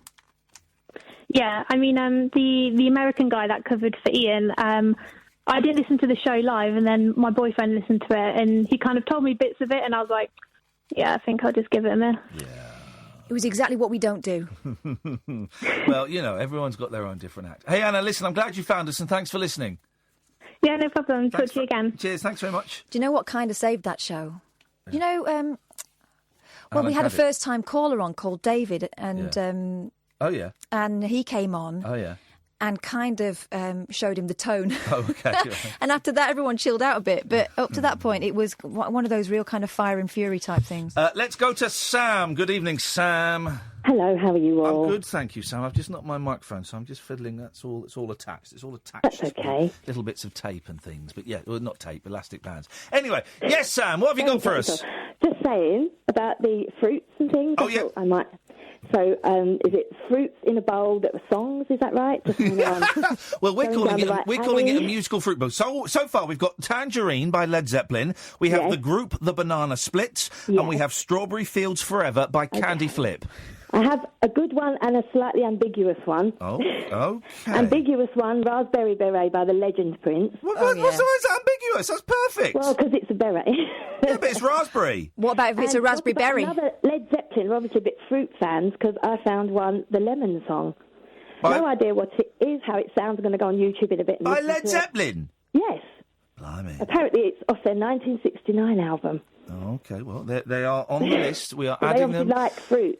They are added to the Heard it list. through the grapevine. There you go. Right. There's no stopping her now. She's a grapevine. Okay, grapevine. I've been up since 6 o'clock with 2 children under 5. I'm running on fumes. Oh, go to bed then, Sam. No, it's more fun listening to you. When I have adult conversation, I can actually listen to people talk about interesting things. Oh yeah, but we're hardly having adult conversation now with musical fruit bowls.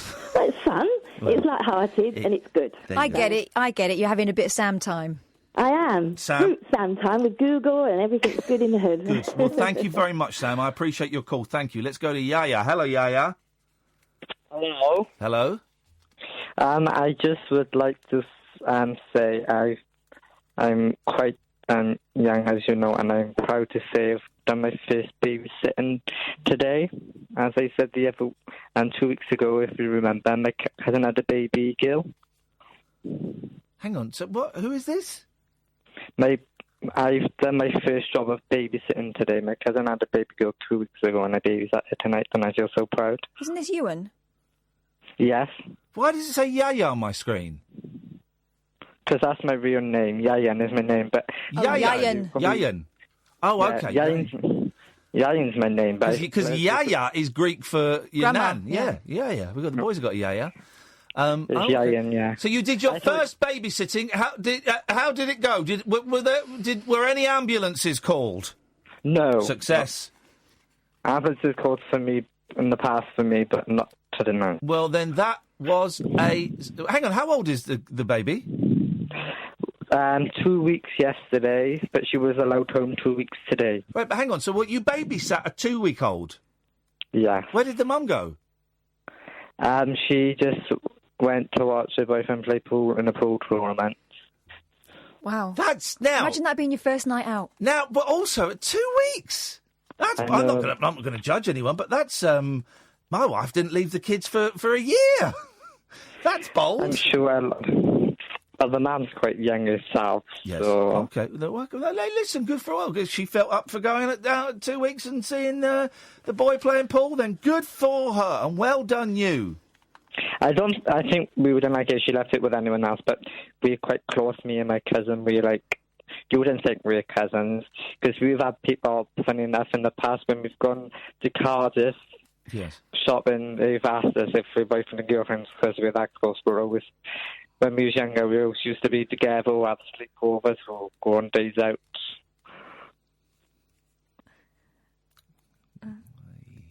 so she trusts me to have a baby. And I'm having babysat, just me, because I'm the darling cousin. Okay, well, that's wonderful, Ian. I'm going to cut you off now. Okay, thanks, and I'll enjoy listening to the rest of your show.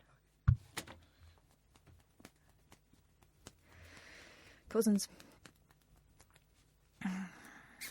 Let's go to Mick. Hello, Mick. Hello? Hello, Mick. You're on the radio. What you got for us? I don't know. I've been on hold for 20 minutes. I forgot. Okay, well... No, I'm joking. Good, well, good. Good joke. Don't open with that one. Go on, Mick. Where are you driving to? Hey, Sheffield from Swindon. Why? Because I'm going home. Oh, well, there you go. That'll answer it. What you driving? A van. Little white van. What were you doing in Swindon? I like Swindon. Working on railways. You were doing what? Work on the railways. Oh, working. Well, why don't you get the train home? We're supposed to pay for it. We don't get free rail travel. You're joking, really? No, you don't. No, you don't get free rail travel. That's criminal. That is criminal. Tight You go, so he so-and-sos. fixes it so that we can all use it, but he's not allowed to use it. Outrageous. That's terrible. Oh, mate. Anyway, go on. What you got for us, Mix? It's not the greatest line. What do you want? Are you still giving films away? Oh, we're giving films away. Yes. Well, remember, what do you want? Under Siege. I'm a cook. Why? Just a cook. I'm just a cook. Why do you want Under Siege? Because it's fantastic and that bear gets the bats out. Crying out loud, Nick, you got it. Isn't it fun? I don't know if you've seen a picture of what's that guy? Erica Eleniak. No, the guy. Steven Seagal. I don't know if you've seen a picture of Steven Seagal recently. He must be getting on a bit, and yet his hair is still so black. Let's go to Matt. Good evening, Matt. Good evening. Good evening, Matt. Fruit salad. Musical fruit bowl. Yeah. The Wild Boysenberries by Durian. Thank you, I win. Well, hang on a minute. Thank you, I win. Right. And he's right. It is a competition, and I'd not mentioned it was a competition, so he's right. But I've never even heard of that song. The Wild Boysenberries by Durian. Oh, he's doing a joke. You're doing... yeah, or if that's not good enough, Lychee River. Right. That's even worse. It's even worse. I know. I tried. I couldn't think of any. Matt, you've not won. You've lost. Well, can I claim a film? Yeah, go on then. Saving Grace. Saving Grace. What's that? It's a film starring Brenda Blessing and Bill Bailey. Right. What is it? And it's a comedy film about a woman whose husband dies, and in order to make some money, she grows marijuana in her garden. Oh, I remember that. Yeah. Yeah. What are you going to do with it? I'm going to watch it on the telly. There you go. Beautiful. Thank you, Matt. Bye. Cheers. What a delightful fruitcake. You know, it's the only reason why people make films, so they can watch it on the telly. Yeah. Pick a line between 1 and 6. 3. Okie dokie. Evening, Dave. Hello, Dave. Oh, sorry, was that me? Is your name Dave? It is, yes. It just cut out as you were introducing me. A likely story. But I'll give you the benefit. Let's change his name to Dodgy Dave. Dodgy Dave, the Dodge Pot. What you got, Dodge Pot? I thought you might be struggling for limes in your fruit bowl. Oh, yeah, go on. So all I've got is, I don't know if you know, well, it's one of my favourite bands, The Breeders. Yeah. Oh, The Breeders, Kim Deal. Yeah, indeed. I know The Breeders, yep. And they've got a song on their first album called Limehouse. Beautiful. It's on there. So far, we've got Tangerine, Banana Split, Strawberry Fields Forever, Raspberry Berets, the Lemon Song, Grapevines, and Limehouse. Lime. This is beautiful. If you know The Breeders as well, something else you might be interested in, they've got a new album coming out, and as one of the extras, they're covering a Mike Nesmith song. Shut the front door. They certainly are. What Mike Nesmith song they're covering? Is it Joanna? Joanne. The Breeders. The Breeders are doing Joanne? Yeah. But that's not out yet. I've got to look on YouTube, see if that's out. Is that out yet? No, it's out in March. Oh! Hang on. Let me just check, just in case. Breeders, Joanne. Hang on a minute. Internet. No, it's not there. All right, fine. Well, remind me when it comes out. I'll try and remember. Don't give me that try and remember nonsense. Her name was Joanne, and she lived in a meadow by a pond. It's a great song. Evening, Trev. You all right, mate? Yeah. Isn't it? Fruit bowl.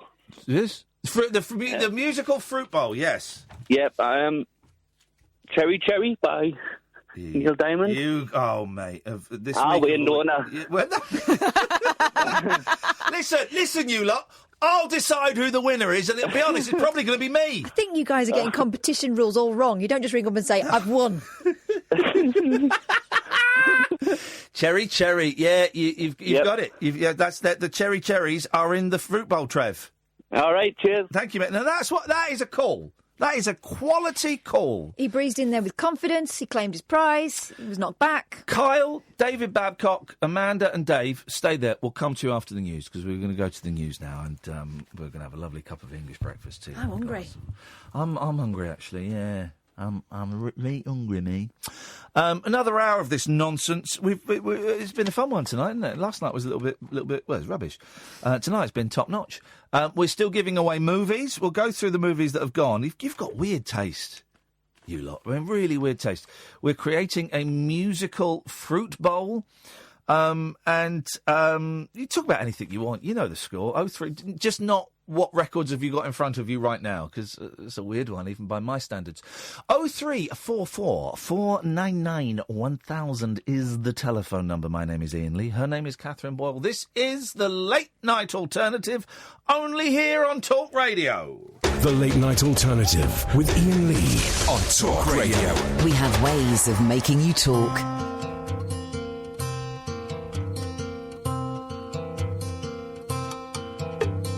Brother bought a coconut, he bought it for the time. His sister had another one, she paid it for the lime. She put the lime in the coconut, she drank and poured up. She put the lime in the coconut, she drank and poured up. She put the lime in the coconut, she drank and poured up. She put the lime in the coconut, she called the doctor, woke him up and said, Doctor, ain't there nothing I can take? I said, Doctor, to relieve his bellyache. I said, ain't there nothing I can take? I said, Doctor, to relieve this bellyache.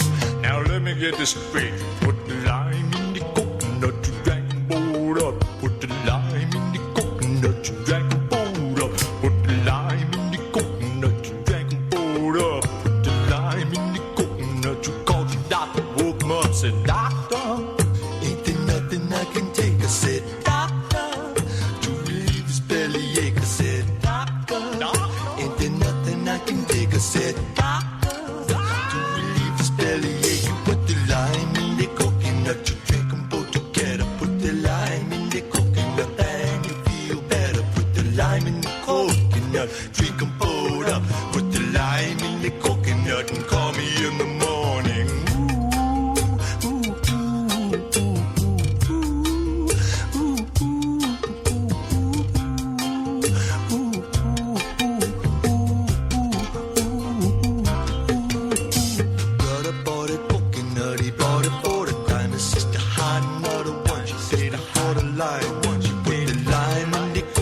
She drank and poured up, put the lime in the coconut. She called it Dr. Coconut. She said, Doctor, ain't there nothing I can take? I said, Doctor, this bellyache. I said, Doctor, ain't there nothing I can take? I said, Doctor, now let me get this straight. You put the lime in the coconut, you drink and poured up.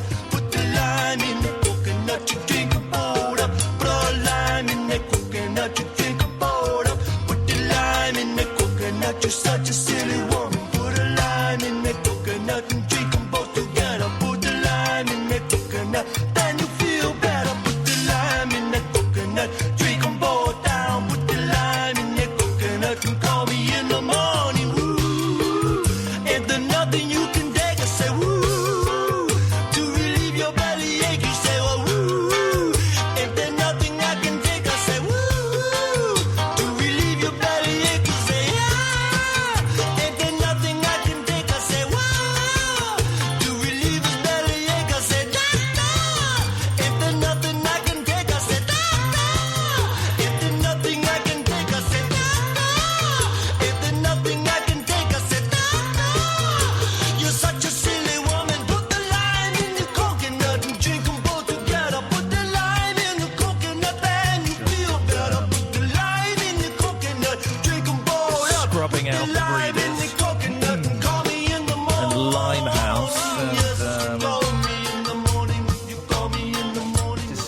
sorting out the Breeders and Limehouse. What happened? They slipped one past us. No, I've just got rid of them and I've put Nielsen and the Coconut Song instead. I think that's much better than the Breeders. Sorry, guys.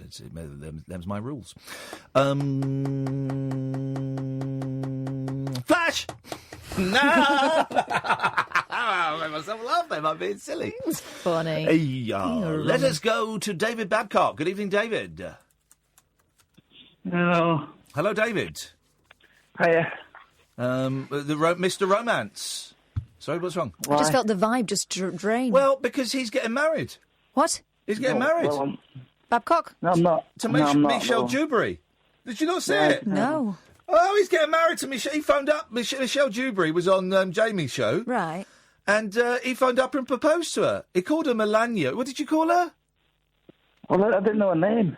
Yeah. Okay, well, that sounds like a basis for a marriage. And he proposed to her. So he's getting married to Michelle Dewberry. When's the big day? Well, I'm not, and that's why I've rang in. Why? What's happened? I'm sick of being single. Well, what about you and Michelle? That's just a facade. Sorry? That's just a facade. So what? Just a facade. Say it again. Facade. What? It's just a facade. It's just a facade. Mm. It's a facade. It's just noise, isn't it? I'm all lactose. Did he say he's all lactose?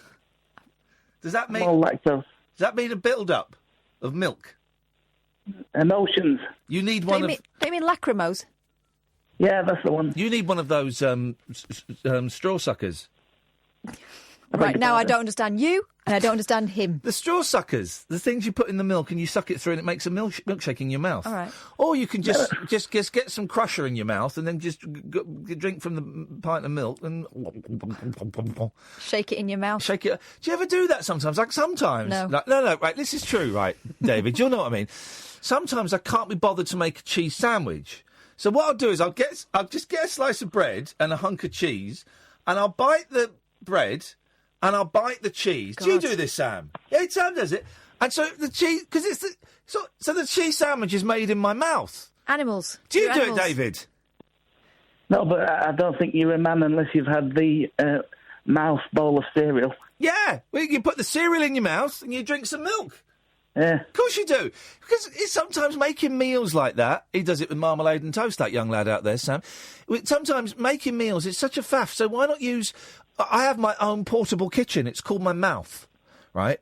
And it's all... So just put the ingredients in there. It tastes like a cheese sandwich. Gosh. Yeah. Nom nom nom nom nom nom. Nom nom nom nom nom nom nom. Nom nom nom nom nom nom nom. Nom nom nom nom nom nom nom. Oh. You do the nom nom noise, Kath. No. Go on. Give everyone a bit of your nom. Yes, please. No. This is Babcock. Nom nom nom nom nom nom nom. Nom nom nom. Come on, Kath. No.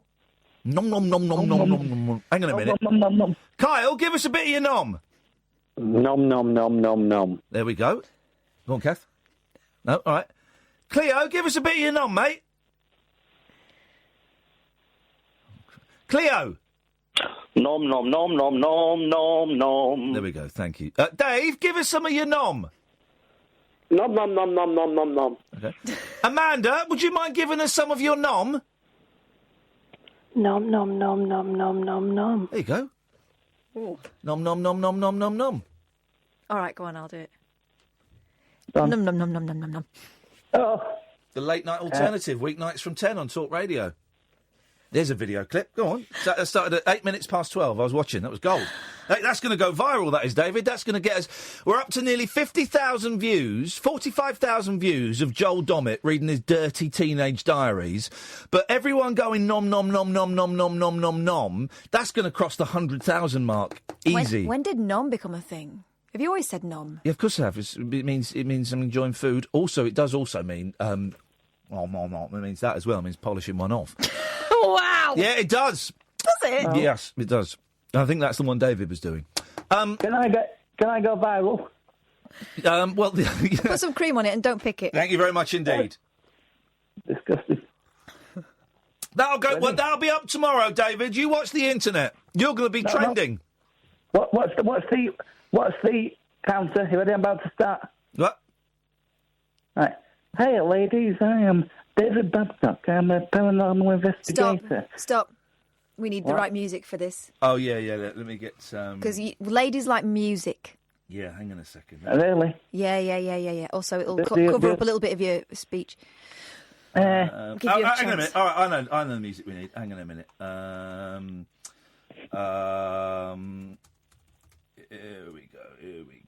Here we go. You ready? This is... here we go. Go. That's Caddick. Hey, ladies. Yeah, David Babcock here. My mates call me Babbers. I'm a paranormal investigator. His enemies call him Cock. Right, no. My hobbies include bowling, playing golf, and masturbating. Oh, right. Right, thank you. no. That's not even that. It's apologies. Apologies to anyone offended by onanism there. If you weren't offended, then you're some sort of pervert. Yeah, you should be offended, actually. So, yeah. Evening, Dave. Hello, how are you both? Oh, very, very bouncy, Dave. Good. I'm a first-time caller and a new listener as well. Oh, these he's my kind of people. He's doing the double. He's double denim, which I don't see a problem with people wearing double denim. These days you can, but I wouldn't. I'm going to do it one day. Are you?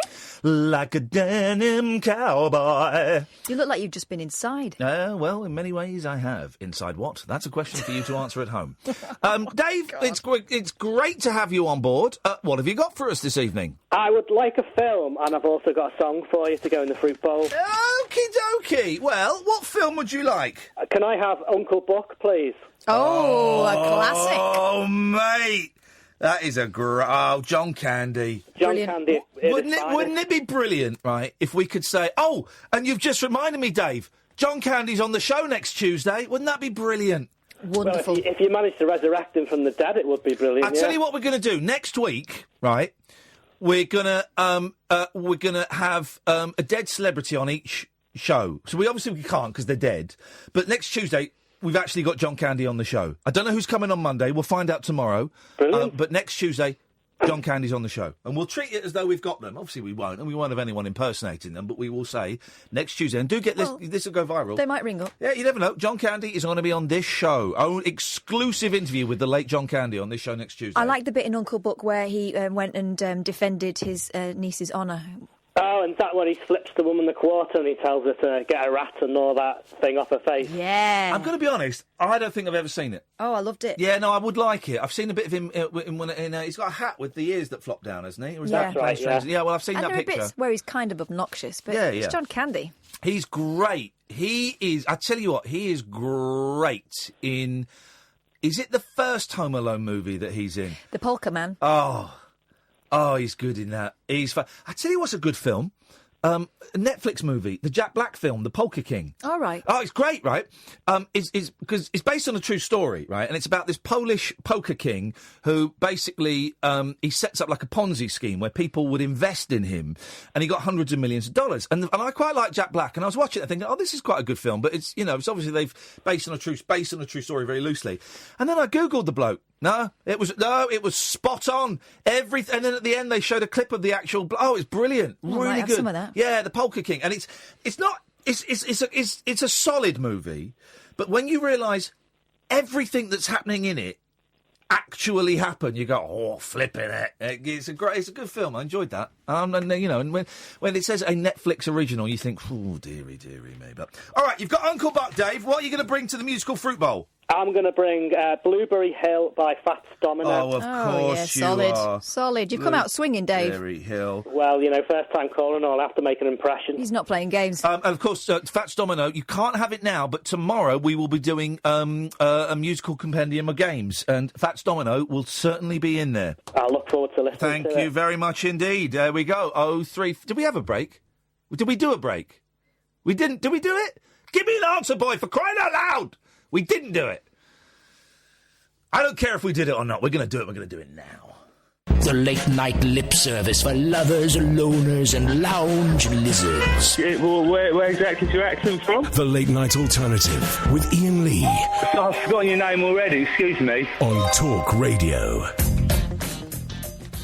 what a time for Catherine to tell me that her Mac hard drive is full. Well... And can I help her clean it? Well, I'm busy doing the show. Oh, no, this is such a bloke thing to do. I just said, what does that mean? I didn't say, can you help me to do it? Okay. Okay. So a very funny tweet from a guy saying, basically, mansplaining means explaining things to women. Do you get it, though? Do you get it? Do you get? Perhaps you can help me with that. Well, no, I'm asking. That's not asking if you get something. Isn't mansplaining? I get it. Right. That's all you have to say. Okay. This is the problem with the whole Me Too thing. Is it's caused women to be rude. Right. And rude. And unnecessarily. By saying, "Can you please put your penis away?" You didn't say that. Can you please put your penis away? Okay, fine. You use the word please, then yes, of course I will. Let's go to Amanda. Good evening, Amanda. Hello. Hello, Amanda. Would you like the song first or the film? Let's have the song first, because that's the order of the sheet. That's what's facing me. Okay, so the song is Eat a Mango by Mango Groove. What a silly name for a band. It's a South African band. Okay. They were out when I was young. Well, okay. Eat a Mango. Well, Kath, do you know this song? No. Okay, fine. We're going to assume it exists. It does. Right, and the movie? And the movie is the Rocky Horror Picture Show, and the reason is because if I owned the movie, I would own the rights to have live theatre. Oh. I would have you as Dr. Frankenfurter I wouldn't do it. Let me let you into a secret. I hate the Rocky Horror Picture Show. Well, that's fine. You don't need to like it. I hate it. Grin and bank it, my darling. Well, Grin and bank it. Like it. That's life. True. You don't have to like everything. You in suspenders brings me to your bum. How's your boil? Oh, go away. That's sexual harassment. How is it, though? It was bleeding a lot last night. I spent a lot of time squeezing it, and it was just a lot of blood came out and a little bit of pus. You did ask me. I've got a boil on my arse, Sam. Something for you to look forward to when you're my age, which is very, very old, which is older than them travelling Wilburys. Evening, Kyle. Good evening, you're all right. Evening, Kyle. Oh, yeah. He's just postulating. Oh, there's nothing worse than spot. I had 3 peaches to go at, if that's all right. A trilogy of peaches. What? I had a trilogy of peaches. I had like a bunch of peaches. What? I don't think we'd call them a bunch. Punnet of peaches? Well, no, but no. Because before punnets, you would still have peaches gathered, but punnet hadn't been invented. A clutch of... The punnet is like saying a bowl of peaches. It doesn't make any sense. A swarm of peaches, I want to say, but that doesn't feel right. A herd? A handful? Well, the handful that of peaches is 2 peaches. No, peaches are big. A cluster of peaches? A clutch. A clunge of peaches? What is the collective... This is the most Partridge sentence I've ever said, but what is the collective term for peaches? 03444991000. Call me now. I'm pretty sure it's not clunge. A fanny of peaches? No, now come on. Hey, no, because a fanny pack... It's a pack of vaginas. Oh, my God. Oh, Kyle. I just want to go home now, mate. I want to go home and play Overwatch. When I get home, by the way, guys, 2 o'clock, I'm going to be playing Overwatch on my PlayStation 4. Mr_Iain_Lee. Come and join me. What's your character on that? What would you be? I play Symmetra. What's that? Sexy? She is sexy, actually, but she kind of leaves like... I play another woman, Alexa. Is that one of them? I don't really know. It's a very complicated game. Interesting that you choose those characters. They're fit. But they've also got the best weapons. Oh yeah. Here's a weird thing. I remember 16 years old. Went round to 15. Went round to Malcolm Richmond's house. Right. That guy. And his dad said, "I've got a film to show you guys."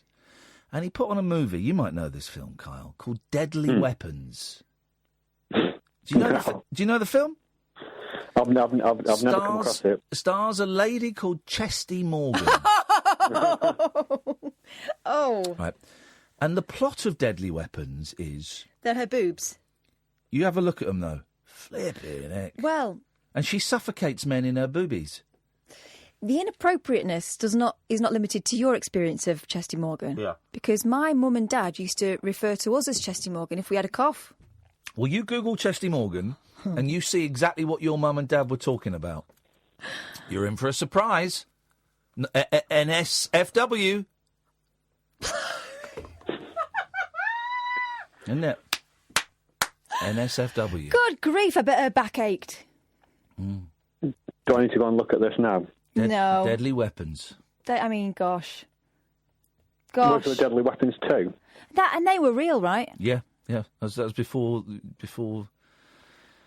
Oh, dear. Yeah. She needed like 2 wheelbarrows for them. I know. Anyway, Carl, what have you got for us? So, the 3 songs I had were peach based, but which sounds again very Partridge. You but can it only was, you can only have 1 peach song. Well, you can't have 3 peach songs, mate. Well, you took obviously. Oh, what happens if somebody else rings in then? With it, so I've lost, haven't I?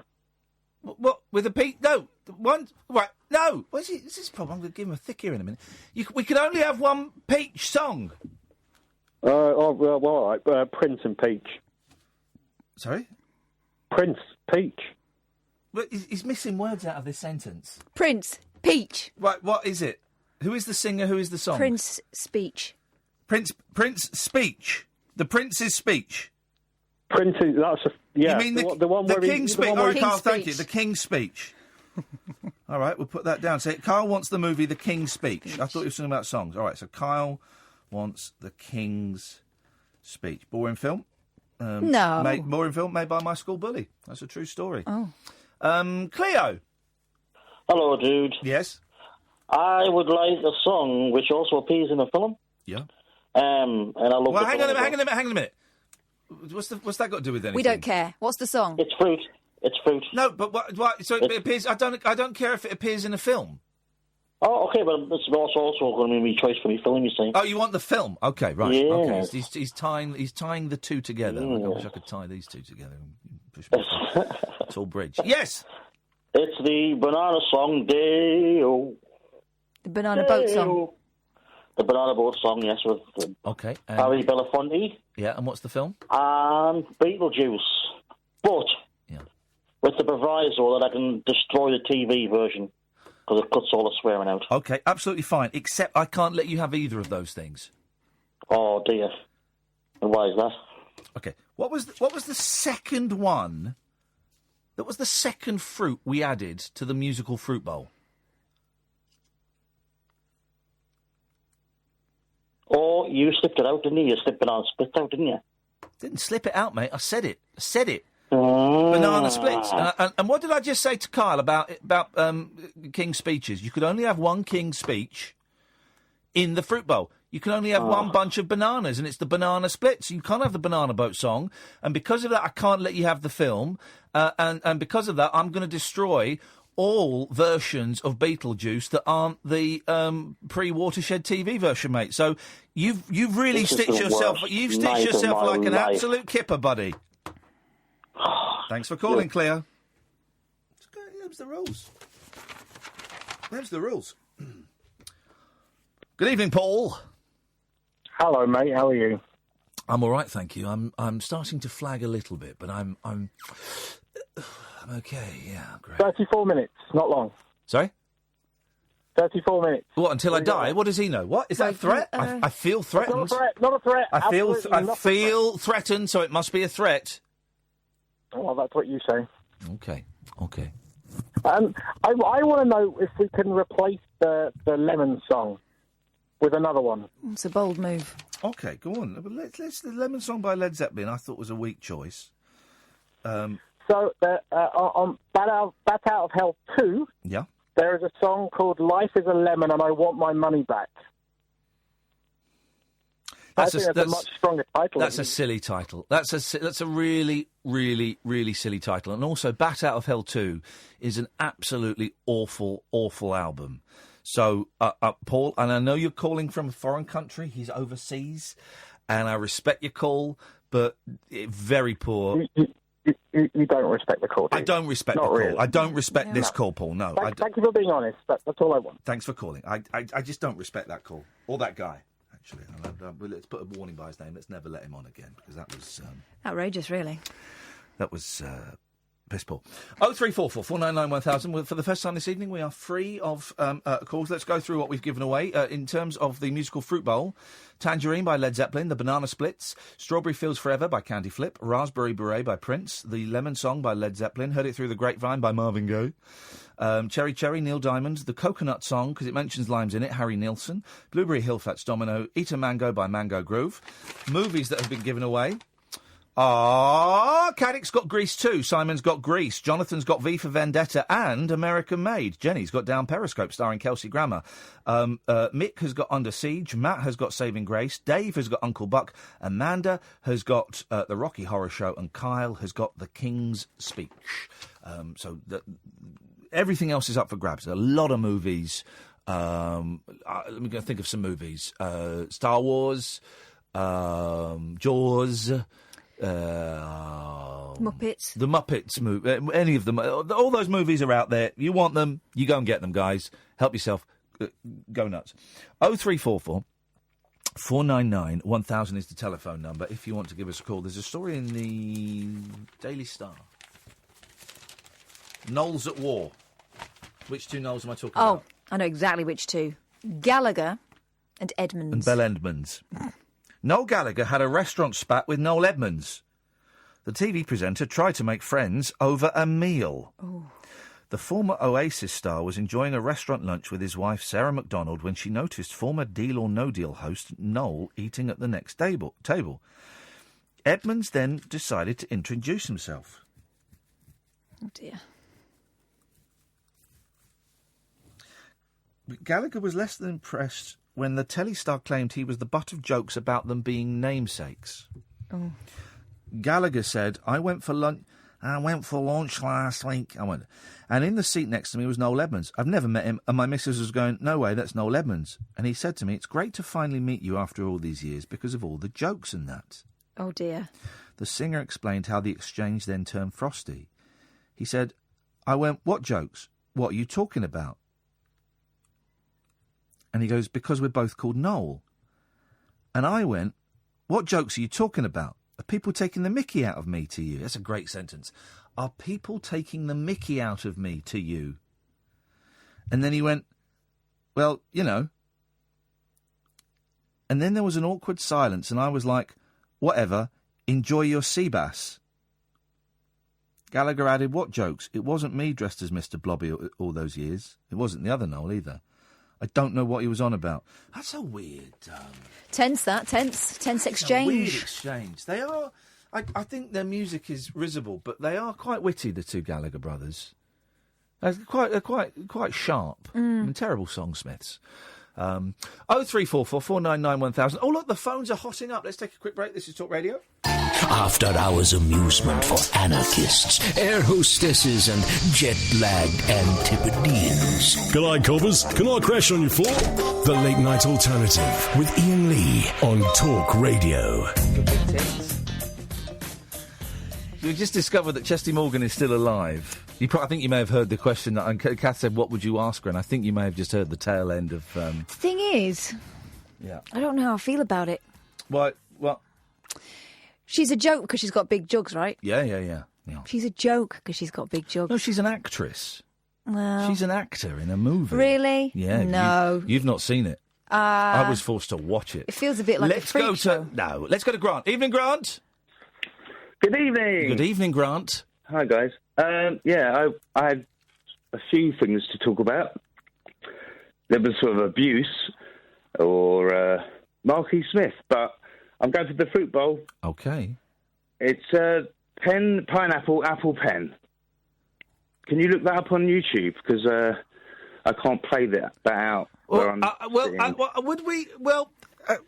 Would we class that as an actual song?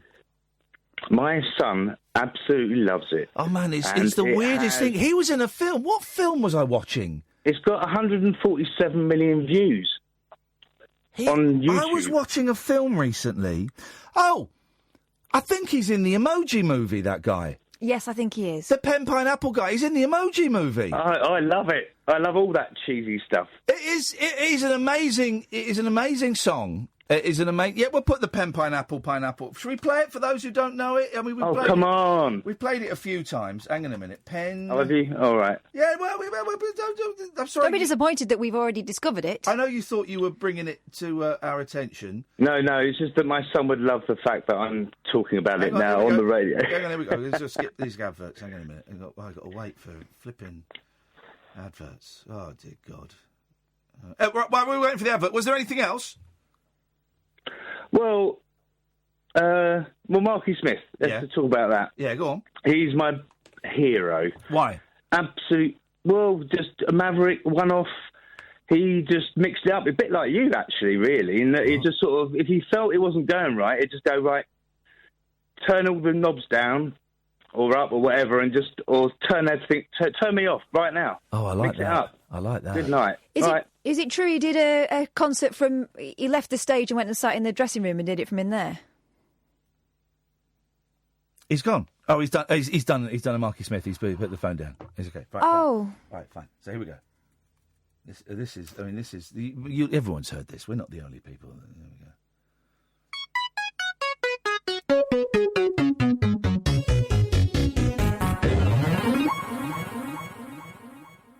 BPAP.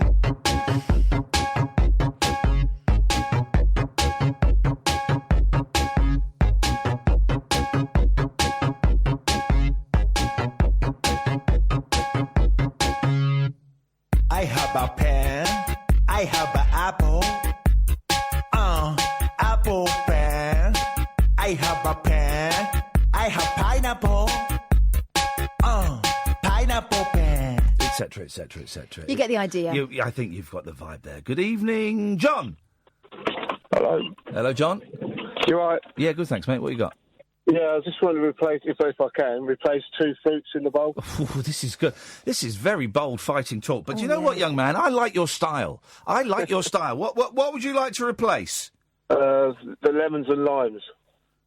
Ooh. Well, the lime is mine, so that's a tough one. All right, the lemons. So far, we've got the Lemon Song by Led Zeppelin. What are you going with? XTC's Senses Working Overtime. And remind me of the lemon and lime, isn't it? Yeah, try and taste the difference between the lemon and lime. Well, I know why you're tempted, but that's not the title of the song. Well, hang on a minute. The coconut song isn't, but the lime in the coconut isn't the title of the song. Right, so you've done this. Yeah. Well, in that case, I've got to be hoisted by my own petard. You have. I've got to cross. Yeah, all right. So we've got XTC, Senses Working Overtime. This is controversial, John. But I've got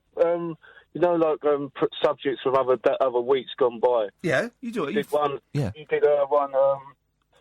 The songs are more famous than the films.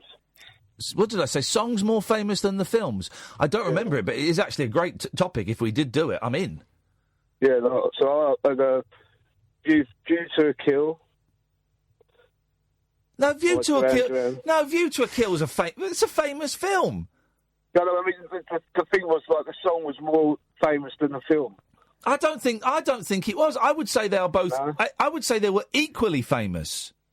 Oh, okay. In fact, I would say the film is more famous than the song because it's not one of the most memorable Bond themes. No, I suppose. Okay. Well, that was I'm just putting it out there. I'm putting it back in there. And what was the other one? Yeah, the Robin Hood one. Everything I Do. Yeah, I'll give you that. The Bryan Adams song. I'll give you that because I saw it. Well, I must have been watching an old Top of the Pops or something, and they had that song on, and they were showing clips from the film of it. That was the video, yeah. And I'd forgotten how ridiculous. 13 weeks at number 1 or something. Well, I forgot how ridiculous. Who was the fella? What's his name? Costner. Kevin Costner looked. That mullet. Yeah, that mullet. He looked ridiculous. Yeah. And you got Rickman really hamming it up. And I'll give you. I bet that film does. I went to the pictures to see that. I love that film. I would have never admitted that. Yeah, no, I bet that film has not stood the test of time, John. I bet if you were to watch that now, it would be a stinker. John, excellent stuff, mate. Thank you very much. Thank you. Cheers. Bye. Well, what John doesn't know is I'm going to give him that Robin Hood Prince of Thieves. Oh, are you? Yeah, he's got it. Whether he wants it or not, Robin Hood, he's got that. That's on his hands now. On his hands be it. Good evening, James. We have a winner here. Yeah. Smells like Clementine Spirit. Right, James, I'm going to cut you off Get because out. that really is... Notice how everyone who said they've got a winner is poor. Hubris. Thank you very much. Gavin. All right, Ian. Hello, Gavin. Yeah, I'd like to claim a film, please, man. Yes, sir. What would you like? May I have Cool World? What the hell is that? It's a film. It's got some famous... It's got Kim Basinger. Right. Brad Pitt, Gabriel Byrne... And soundtracks by Bowie and Electric. Cool and World. And it's... Have you heard of it? No, of course I've not heard of it. What happens in Cool World? What happens is Gabriel Byrne's a cartoonist, Yes. and he loses his mind, and he goes into a cartoon world, and he keeps jumping back to real life, and then he gets stuck there. And Brad Pitt's a soldier that's been stuck there for ages. It sounds awful. It's the most mad film because it's all about mental disintegration. Yes. And the animation's good, the soundtrack is banging, and Kim Basinger turns from a cartoon fox into a lovely woman. Which of course is everybody's dream for a It cartoon is, man. to come. Oh, you can have it. I've never heard of it. But Listen, I'd recommend it. Honestly, it's a really good exploration of cartoons. No, cartoons and people going crazy. It's good. All right, Gavin, it's yours, buddy. You've got it. What are you going to do with it? I'm going to keep it and let no one else watch it. There we go. That's what I like. I like we need more. You know what? We need more selfishness. Everyone's trying to do stuff for other people, charity and fundraising and help. No. We need more. We need to embrace selfishness. Don't forget, next week, Tuesday show, John Candy's coming on, guys. Oh, big week of stars next week. Big week of stars. Bruce, stay there. You'll be next. After that, we have no calls. If you want to call, we've got 20 minutes of the show left before Paul Ross comes in at 1 o'clock. He's on every night, 1 till 5. Imagine. And then at 5 o'clock, James Max takes over. I'm Ian Lee. This is Talk Radio. Across the UK, online and on DAB. The Late Night Alternative with Ian Lee on Talk Radio. Sorry, did Howard Hughes say this guy, Travis, whatever his name was the most famous person in America in the 70s? Surely that was like, I don't know, Elvis or Nixon or any other number of people that we've actually heard of. I mean, it'd be a great show. David Cassidy. Yeah. I mean, what's his name? Travis Pike? But we're not American, so what do we know? Got bummed by an alien, made a film of it. Evening, Bruce. Bruce. Hello, Bruce. Good evening. Hip, hip, hip. Hello, Ian. Hello, Chris. Hello, Bruce. Hip, Bruce. The show is slowly wending its merry way towards dusk when Paul Ross comes in at 1 o'clock to take over and guide people slowly through the night, sometimes speedily. It's up to him which pace he goes. But what would you like to bring to this show, Bruce? Musical fruit salad, please. Yes. It's not a fruit salad, guys, please. It's a fruit bowl, okay? It's not a salad. Fruit bowl. My apologies. It's late. So I wanted to offer up the presence of the United States of America and peaches. Now, hang on a minute. Haven't we got a peach song already? Yes. Well, no, What? because Kyle confused us. Oh, Kyle's yeah. All right, the millions of peaches for me. Millions of peaches for free. Presents of the United States. Yep. It's there, Bruce. It's there. It's on the list. It's done. Thank you very much, It's sir. done. Thank you. you. No, mate, thank you. Evening, Richard. Hello, how's it going? Yeah, it's going very well, Richard. What have you got for us? I was adding to the sort of long-running conversation about people who ring loads of different radio stations and just because they want to say something. Yes. Look, I don't regularly ring any other shows, but did actually recently ring James Max. Oh, yes. And I just wanted to sort of give a review. It's kind of like, you know, when you first stay in a really nice hotel and you realise the difference between like a travel lodge and that. Yes. Like when James Max cuts you off, you go back to the tech op and they thank you for your call and tell you what a great call it was. Gosh, wowzers. I mean, I've seen the other world now. Like, I don't think I'll be phoning anymore. I think I'll just be phoning James Max. Well, it's his loss. These things happen, Richard. I guess with shows that don't get many phone calls, they have the luxury of being able to do that. Just so. There we go. Yeah. James Max is on at 5 o'clock every day. Ring him up. He'll treat you nice. Yeah, 5 a.m. He'll treat you nice. Evening, Danielle. Hello, evening. Hello, Danielle. What have you got for us? Well, I had something to add to the old fruit bowl. Here we go. Well done. Probably the first person this evening that's got the name of the feature right. We don't just throw these concepts out. These are all handcrafted. We've had this plan for the last 3 months that we were going to be doing this. Danielle, what would you like you can tell. Yeah, thank you. All right. So, all right, no need for sarcasm, love, you know. What have you got for us, Danielle? What have you got? I was thinking of peaches by the President of the United States. God, this is awkward. Well, no. This is awkward. It's like an old kind of punk band. We have to tell her. No, don't tell her. We have to tell her. She sounds really nice. I've got to tell her. She sounds nicer than Bruce. The last call we had, literally, as you were waiting to come on, was some loser called Bruce, who said Peaches by the President of the United States, and I sang millions of peaches, peaches for me, millions of peaches, peaches for free. See, I missed all the fun. You missed all you missed all the fun. But I tell you what we're going to do, Danielle. I'm crossing out the Presidents of the United States and peaches, and I'm going to write down peaches by the Presidents of the United States of America. How's about that? Brilliant. Or you could say Busted, because they did a cover of it. Oh, hang on a minute. How do you know Bucky?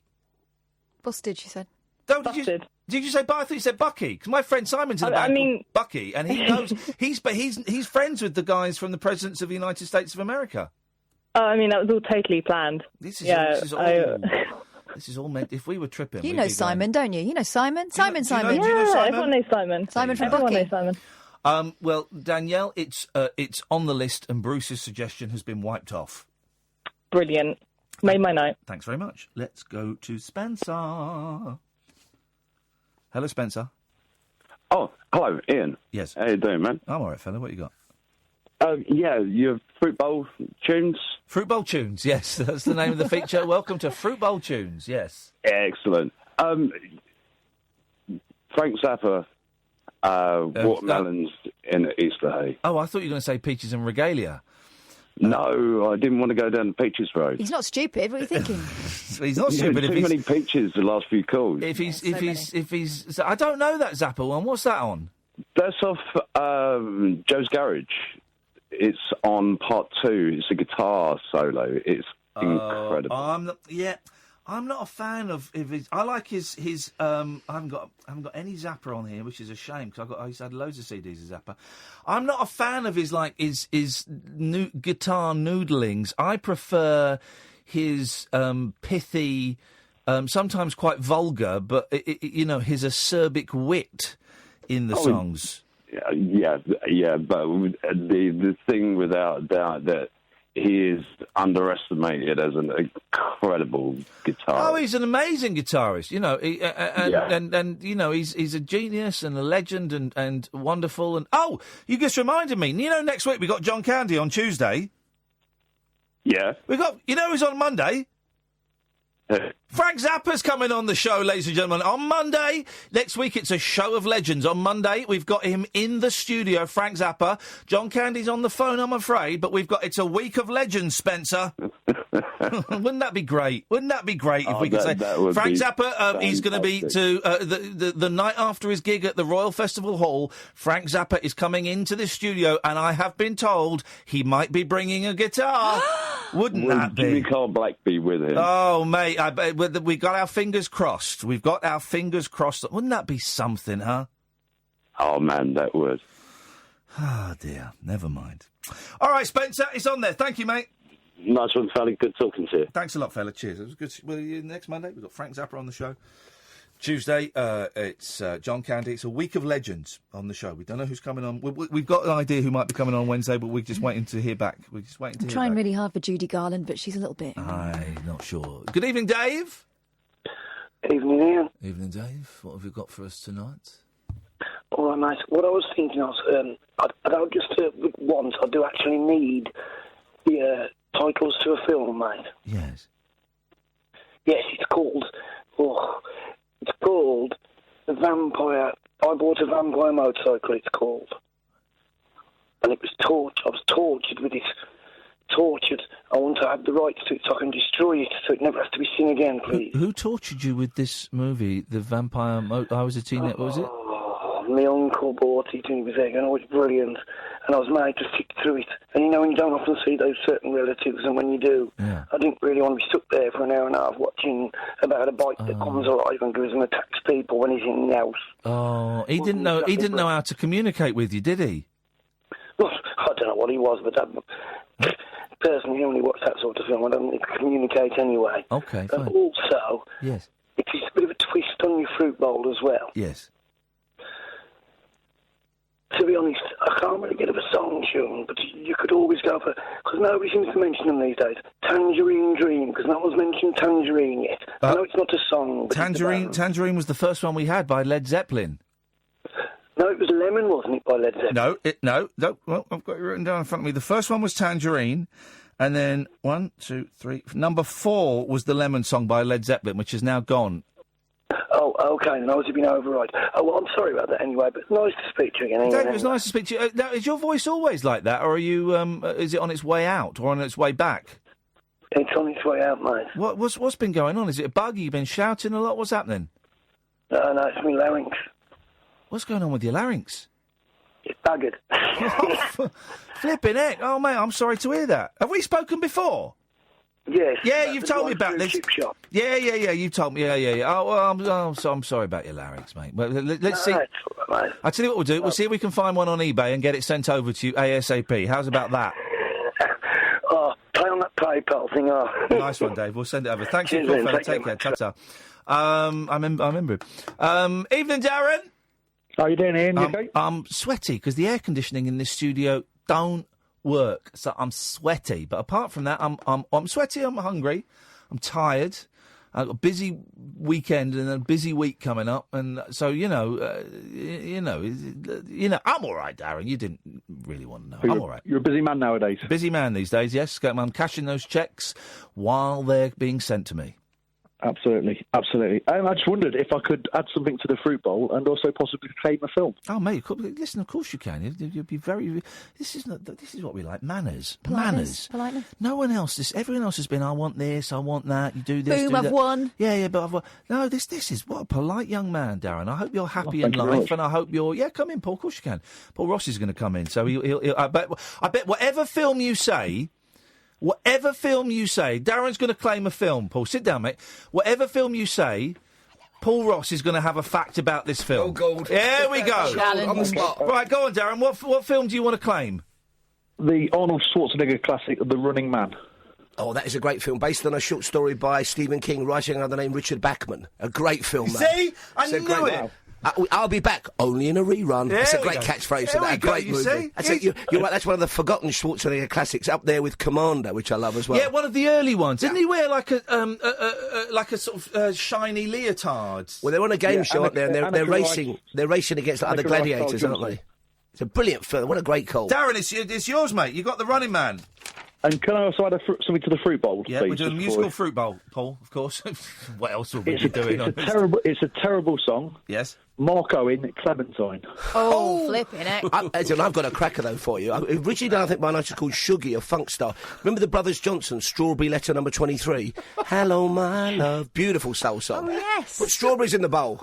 I bet you've had a few slowies to that one, haven't you, Flippy Cathay? I don't remember that. Oh, dum-dum-da-dum-da-dum-da-dum. Boom, you know it. Boom, boom, boom. What was... Boom, boom. I don't know that. But Darren, you've got those. They're yours. Thank you very much. I saw a really interesting tweet you did to Danny Baker, because I don't know anything about Marky Smith or The Fall. It's one of the big gap in my musical knowledge. I mean, the thing was, they did start in, 76, and I think he got rid of 66 members over the years. He was a fairly focused individual. But what was the tweet about? Because you obviously worked on The Word. Yeah, we did 2 years on The Word, and, I mean, I love The Fall, but The Word was one of those programmes, it was youth entertainment show, not so much music, although we loved the music on it, and Channel 4 had a final say on the guests. Right. And I'd persuaded Marky Smith, who I didn't know, but I went out and had a few beers with him, with the music booker, and a great guy called Ed Forsley, who's now dead, sad, a great producer as well, and we persuaded him to come on. He loved the idea. He was going to come on in festive gear, and all the then four would be like elves, he'd be Santa, and they'd do Merry Christmas Everybody by Slade. Wow. But he was going to do it almost note perfect. Yeah. And then, in the end, Channel 4 said, no, he was too grungy. And I'm saying that's the point. Mark Eastman, that would have been a magical TV moment, wouldn't it? But there was some... It's Christmas! There were some great bands on the word. Nirvana were on there, Yeah, but one of my favourites, Pizzicato 5, were on there. Brilliant band, yeah. Loved them. You had some amazing bands Well, the on thing there. was, the first show I did series 3 and 4, and Joe Wiley was the guest, the music book of the first year. Then it was a guy Ed Forsdick, and they really knew their music. And the great thing for me was, they shed loads of money at that show. Yeah, of course. The episode, it cost a fortune. Each week we had 3 bands, 2 played and sang absolutely live. Yeah. And the only kind of cop-out was the third band had to sing live but could sing to track. And it was around the time of bands like Utah Saints and people who you couldn't really... There was no point in having them live necessarily. Yeah. But the moments for me were the moments on the couch, like when we had Rod Hull and Emu being attacked by Snoop Dogg, and Snoop said to him, as he put his foot on the bird's throat, Snoop Dogg said, keep that mother-flipping bird away from me. That's a magic moment. That's a magic... You don't get that every day, do you? That was a cracker. Very quickly, we've got time for one more call. Evening, Paula. Hello? Hello, Paula the caller. What have you got for us this evening? Right. As for a film... Yeah, OK, yes. Vampire. What do you want? Martin the Vampire. Martin the Vampire? Yes, George A. Romero It's a George film. Romero film. Yeah, he did all the early zombie films. I know George. I've not heard of that It's one. a guy, you never quite know in that film if he's a vampire, he simply thinks he is. Isn't that right, Paula? Yes. Yeah. What I can remember, I watched it when I was like 15 or something. Right. Martin the Vampire, it's yours. You own this film now, Paula. You can do what you want. You can phone up TV stations and demand they play it. What are you going to do with it? Say that again, what? Yeah, OK. Have you had a good night tonight, Paula? Yeah, I bet you have. And do you have a song for the musical Fruit Bowl? People don't say it. Sorry? She doesn't dare say it. Go. Don't say it. Say it. I've got a dump button. If it's too bad, we can dump it. Go on, say it. It's all right, it's Peaches. Peaches by the Stranglers, that's all right. Well, we've not. We've just had loads of We've had Peaches by the presidents of the United States. We can't have any more Peaches, And what Paula. about Peach by Prince? That's a great song. No, we've got Peaches coming out of our arse. Too many. Too many Peaches, Paula. That's why I didn't want to say it. Never call me again. Dear God. These people with their peaches. What is wrong with people? Has anybody mentioned the Raspberries? Or is it just No. song titles? No, That's a we great can have band. that. This is what we got. We got Tangerine by Led Zeppelin, the Banana Splits, Strawberry Fields Forever by Candy Flip, of course, Raspberry Beret, Heard It Through the Grapevine, Cherry Cherry by Neil Diamond. But we got loads of them. And Strawberry Letter number 23. Yeah. Hello, my love. You've got quite a nice voice. Kath's having a moment there. Look at that, back in the youth club. Kathy's loving it. Paul, how you finding the nights? You all right? It's okay. I mean, the show is still, as always, with us, like a work in progress. Yeah. But we've had some great... What I've decided is, and I'm absolutely loving, is we're getting a boffin on every night. Yes. And we're talking robotics and sharks tonight. Last night we had the main man when it comes to how we could all live on the moon. A guy called Andy Lown from the Planetary Society, and he was fantastic. And I rang him up and I said, could you come on the show? He said, yeah, so we can pre-record it if you like. He said, what time are you doing it? He said, I said 3:30. He said, oh, I'm always around then. Oh, wow. I tell you, that's the kind of guy you want in your phone, That's isn't it? what you want, isn't That's it? what you want behind the biscuit tin. What a That's man. incredible. Yeah. So who's the fella? The fella's on about tonight about robots and We've got sharks. a shark guy called Paul Cox on, mainly because President Trump has come out and said, I don't like sharks, get rid of all sharks, they should all be killed. And this guy's going to tell us, including the shark that walks on its sharky forearms across coral reefs and sticks its head out the water. Oh, no. Oh, yes, We they're don't coming our need way. that. They're We coming- don't- Did you know sharks go back 400 million years? They're earlier than dinosaurs. This is why you got to listen to Paul Ross between 1 and 5 because he knows Only for that 30 seconds. he knows his stuff. Paul, it's a pleasure. I'm going to get out quickly because I always take ages getting out, and you're very polite and you wait outside. That is it, dear listener. Thank you, Sam. Thank you, Catherine. Don't forget you can download the podcast, of course, from iTunes or from your usual podcast provider. We're throwing out and tweeting little clips and video clips of the show. If you see them, I know I'm banging on about them a lot. If you see them, if you retweet them, it helps and it helps spread the word and stuff. Paul Ross is coming up next till 10 o'clock tonight from us. Ta-ta!